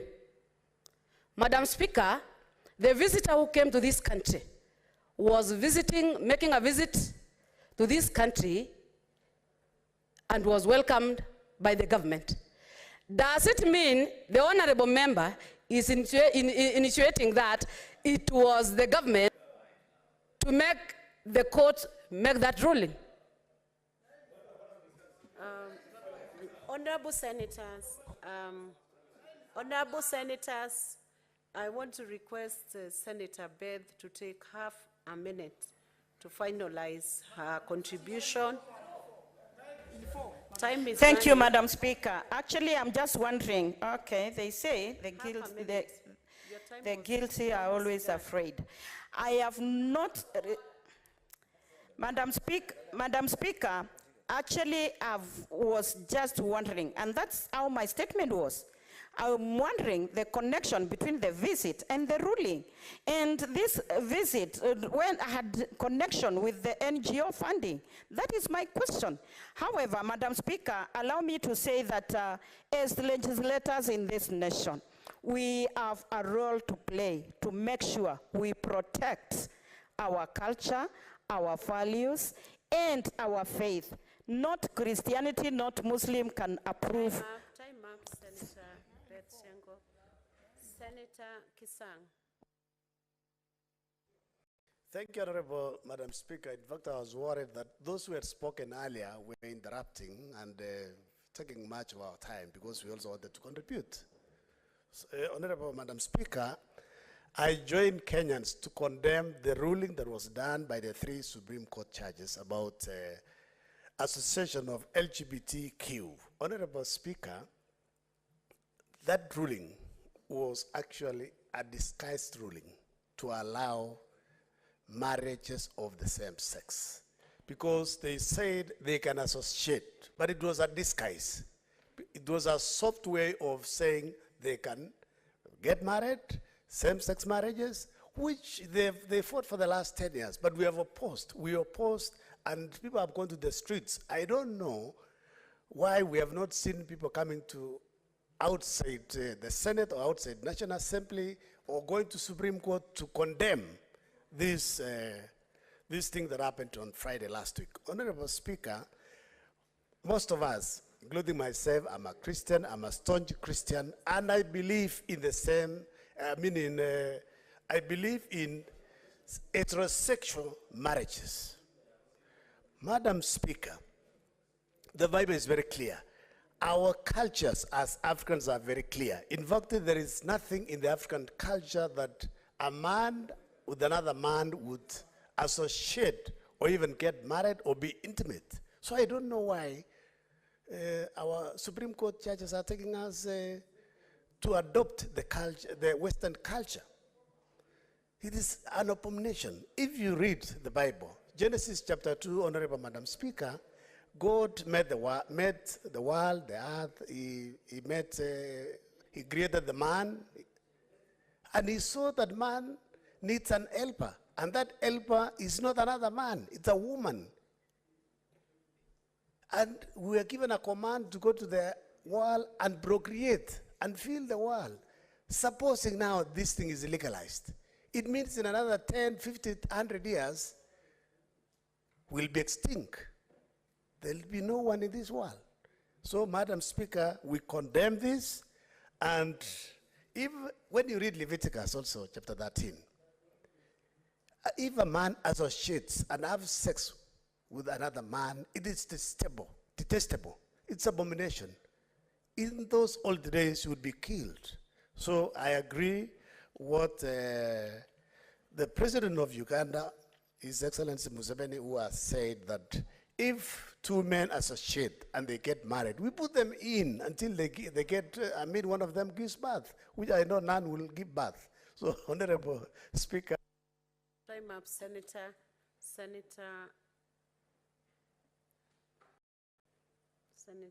Metho.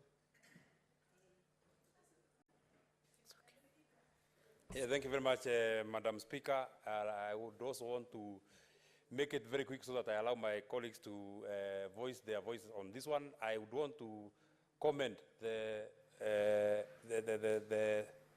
motion that has been brought by our Deputy Leader of Minority.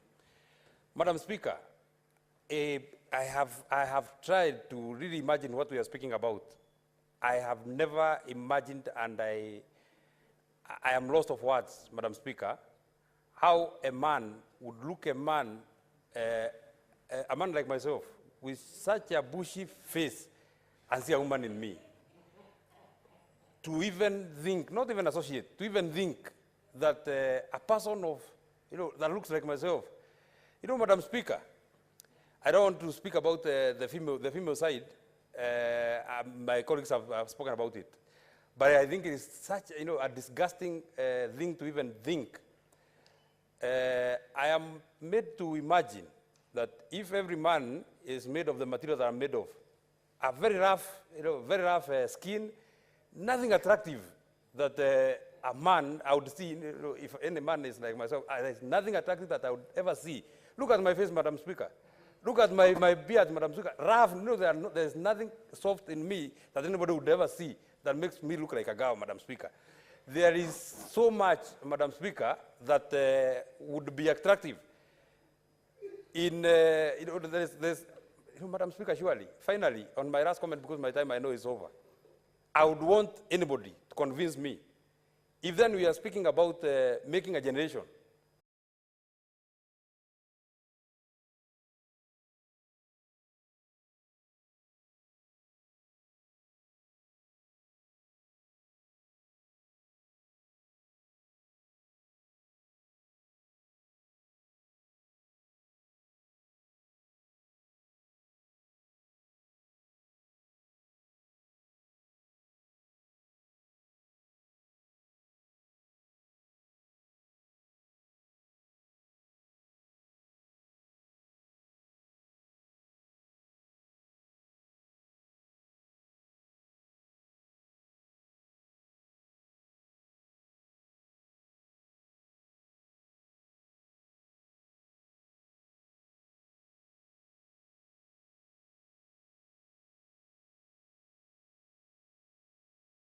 And I condense your comments to maybe 1.5 by consent so that everybody can contribute. Shall be very brief.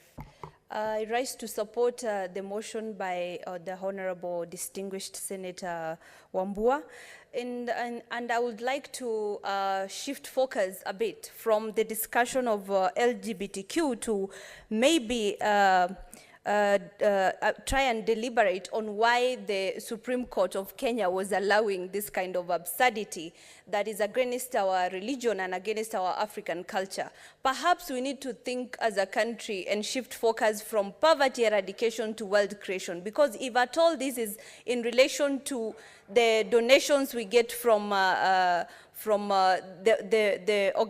international organizations that are funding the LGBTQ rights, then if the ruling was meant to please this organization, how about the same organization or any other foreign interference of our nation by other countries to shift focus into empowering the vast majority of youth who are unemployed in this country and looking? How about looking for employment, sorry. How about we also think about diversifying our sources of income for people in this country? How about tapping on our vast resources in this country? How about strengthening our industries to ensure that we have more jobs for these people? Because like they say, an idle mind is the devil's workshop. So my honorable colleagues are alleging here that which I agree with them, that gayism and lesbianism and whatever LGBTQ is all because of, is evil. So that means our youth are idle, and that's why they're engaging in evil activities. How about we try and get jobs for them so that at least we can have a better... Thank you, Madam Speaker. Thank you. Senator Charadike. Now, you have to take... Yes, thank you, Madam Speaker. From the onset, I want to support the motion by Senator Wambua by agreeing that as a nation, we need to move in going. Madam Speaker, the Supreme Court decision was hot air. Madam Speaker, it was uncultural, it was uncouth. Madam Speaker, I want to thank the President and the Deputy President for saying the government of Kenya shall not allow issues of gayism in this country. Number two, there is allegation that 15 billion that has been given to government to fight drought was courtesy of in support of gayism in the country. I want to deny that is not true. The visit of Jill Biden does not connect himself with what is happening, Madam Speaker, and therefore we oppose this issue of homosexuality in the country. It is ungood, Madam Speaker. I will join other learned friends in this Senate to move to Court of Supreme Court to review the decision. I thank you, Madam Speaker. Thank you, Senator. Senator Madago.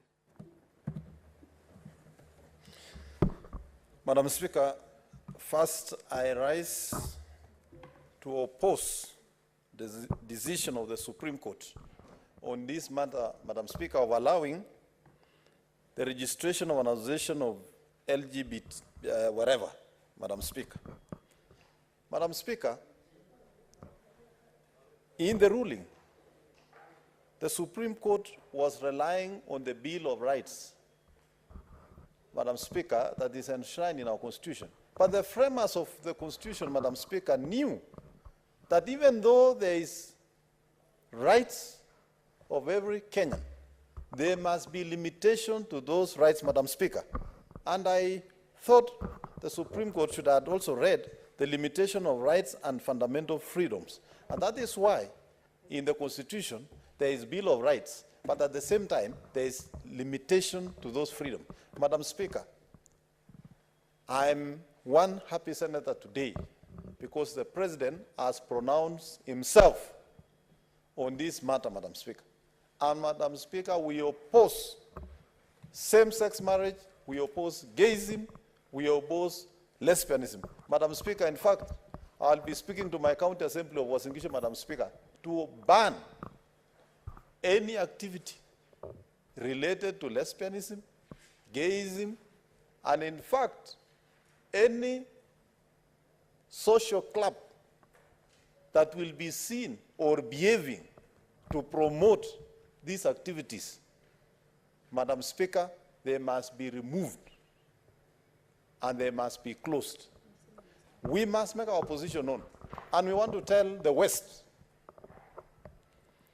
that if indeed the aid coming to Africa, if indeed it is a condition that we must become gay and lesbian for us to receive funds, we are ready as Africans, as Kenyans, to even die for that one principle that we cannot accept, and we cannot accept to be whipped by the West.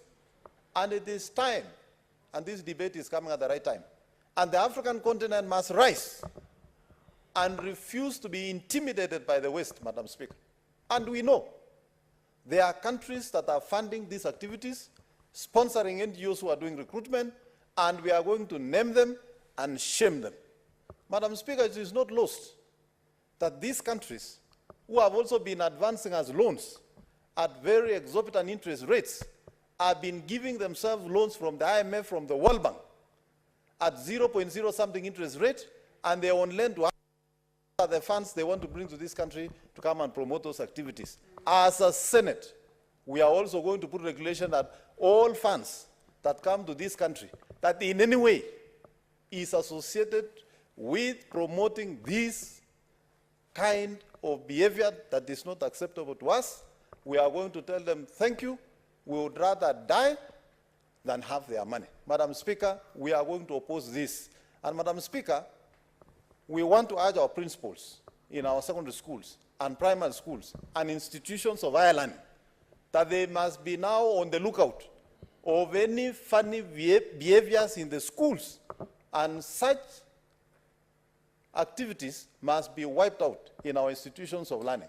Madam Speaker, as the Senator of Uasin Gishu, we shall not allow in my county, and in fact, we shall be calling a serious county assembly of both citizens and MCA to make a declaration that it is a no-go zone in my county, Madam Speaker. Amen. Honorable Senators, it's now 6:30 p.m. Time to adjourn the House. The Senate therefore stands adjourned until Tuesday, 7th March 2023 at 2:30. Thank you.